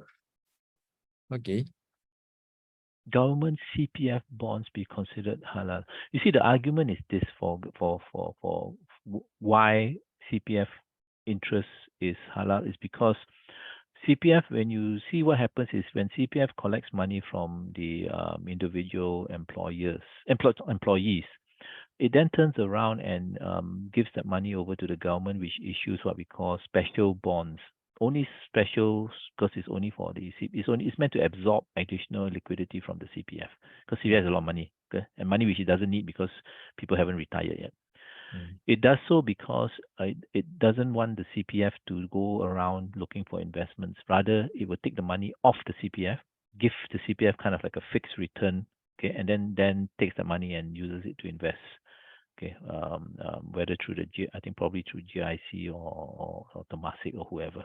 Okay, so the government then takes the market risk, while CPF doesn't take the market risk. Okay? And that itself is where people say, oh, this is something which is this bond that was issued. It wasn't really something which the government needed. It's not something for development or stuff. It's just really something that the government wanted to take off the CPF because it didn't want the CPF to take on this market risk of trying to invest itself. So it's a bit like a HIBA, a national service kind of thing. So it's more towards HIBA there. So it shouldn't be it should be considered halal. And that's the argument that makes that is put forth when they say that CPF interest is halal. I don't know whether this is correct, right? This question is asking that, right? Yes. Yeah. Okay, so we move on. Okay, is it safe to say that if I invest in anything other than those 12 instruments unit trust mentioned, I would be doing something impermissible? Well, that's only unit trust. You can go ahead and invest in the stock market, and there are a lot of stocks which are considered to be permissible. Yeah, we shared the Yeah. mind map. So if you have any Yeah. questions on that as well, we can answer. Yeah. Moving on, where is the line drawn in necessity? If my lifestyle from birth is that of someone earning 20K a month, would my necessity be sustaining that lifestyle? Yes. If you are so used to that, and anything less than that causes you to be in a situation where you are distressed, you're not used to it, that's your necessity. This is something which we also apply, not strangely, but apply also. For example, do you take hospital plan A, B, or C? Hospital plan A allows you private hospital facilities. Hospital plan B allows you government A ward. Hospital plan C allows you 3 B ward or C ward, 3 bedder, 8 bedders, whatever the case, 4 bedders, 8 bedders, whatever the case is. So for someone who say that I need to stay alone, I cannot stay with anybody else because I would go mad if there was someone grinding his teeth at night. I wouldn't be able to recover. And that is a necessity for that person to take A plan, because that allows him to have a single bed, or even B plan allows him to have a single bed. If the richest man in Singapore may say, I actually love sitting in a room with 8 other people can chit chat. So therefore, his necessity goes towards C. So yes, necessity is on an individual basis, and if you are really so your lifestyle is based on a certain level, whereas going below it, to other people it may look absurd, but to you individually it may cause you distress if you go below that particular threshold. Yeah. Okay. As a homemaker, I don't earn anything. I just look after my husband, kids, and house. So how do I prepare and plan for my wakaf? You wanna pass? Okay, then tomorrow can do. But just to answer this quickly, you have typically no cash poor, asset rich. I don't know whether so the safest is to do a will, wasiat. Put that 10% for wakaf in your wasiat, because when you pass on, you would have assets. Okay, whether it's sometimes your so-called outstanding, not say some money in your bank account, jewelry, stuff like that. Okay, so that would be a good place to ensure that you get a wakaf. Okay. But having said that, I'm sure your husband gives you nafkah and stuff like that. $1 into wakaf ilmu is a wakaf. Yeah. Okay. Right. Is forex scalping counted as haram? Yeah. Okay. I'm assuming you do it through a platform. I also assume that you are not leveraging on it, i.e., you put in maybe a certain X amount and they give you the ability to trade 10x above that X amount that you put in. Okay, otherwise it wouldn't make sense. Okay, so and based on that, you scalp a couple of basis points. That leverage itself is considered to be haram. Okay, some scholars would go even further to say the act of keeping of participating in FX itself should be kept to the minimum, because the foreign exchange market is considered to be non-Sharia compliant. So you should just keep it to whatever is necessity that you need to change into foreign exchange to go somewhere else and stuff like that, but not trade it, so to say. Some people will go as far as that. Yeah. Okay. If CPF But invest, but let me tell you one. So remember I said spot trading is okay. Yes. It's not just spot trading, but spot trading. So theoretically, if I think that the Sing dollar would actually appreciate against the US dollar, I could potentially even just go to the money changer today and change it. Okay, stand by the side, and all of a sudden look at the board again, and suddenly the Sing dollar has strengthened against the US dollar. Go back to the money changer half an hour later and say I change back money and make a couple of bucks from it. Okay, actually for some people that is acceptable, because number one, you are not leveraging. You are using the same amount of money that you have, which $1,000, $2,000, even $10,000, and you're not holding overnight, so you don't involve interest rate differential. You don't swap. You don't need any overnight swaps or Tom neck swaps to do the swap, and yeah. So and you're doing it on spot. Yeah. So that to some people is actually acceptable.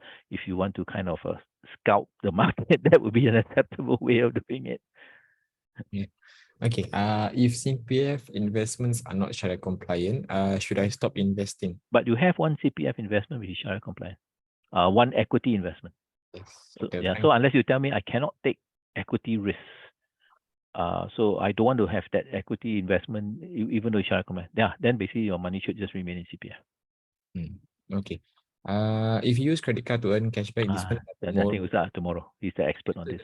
due to the interest gain from the debt, are we allowed to use the interest gain from other income sources to pay off the interest gained from the debt? No.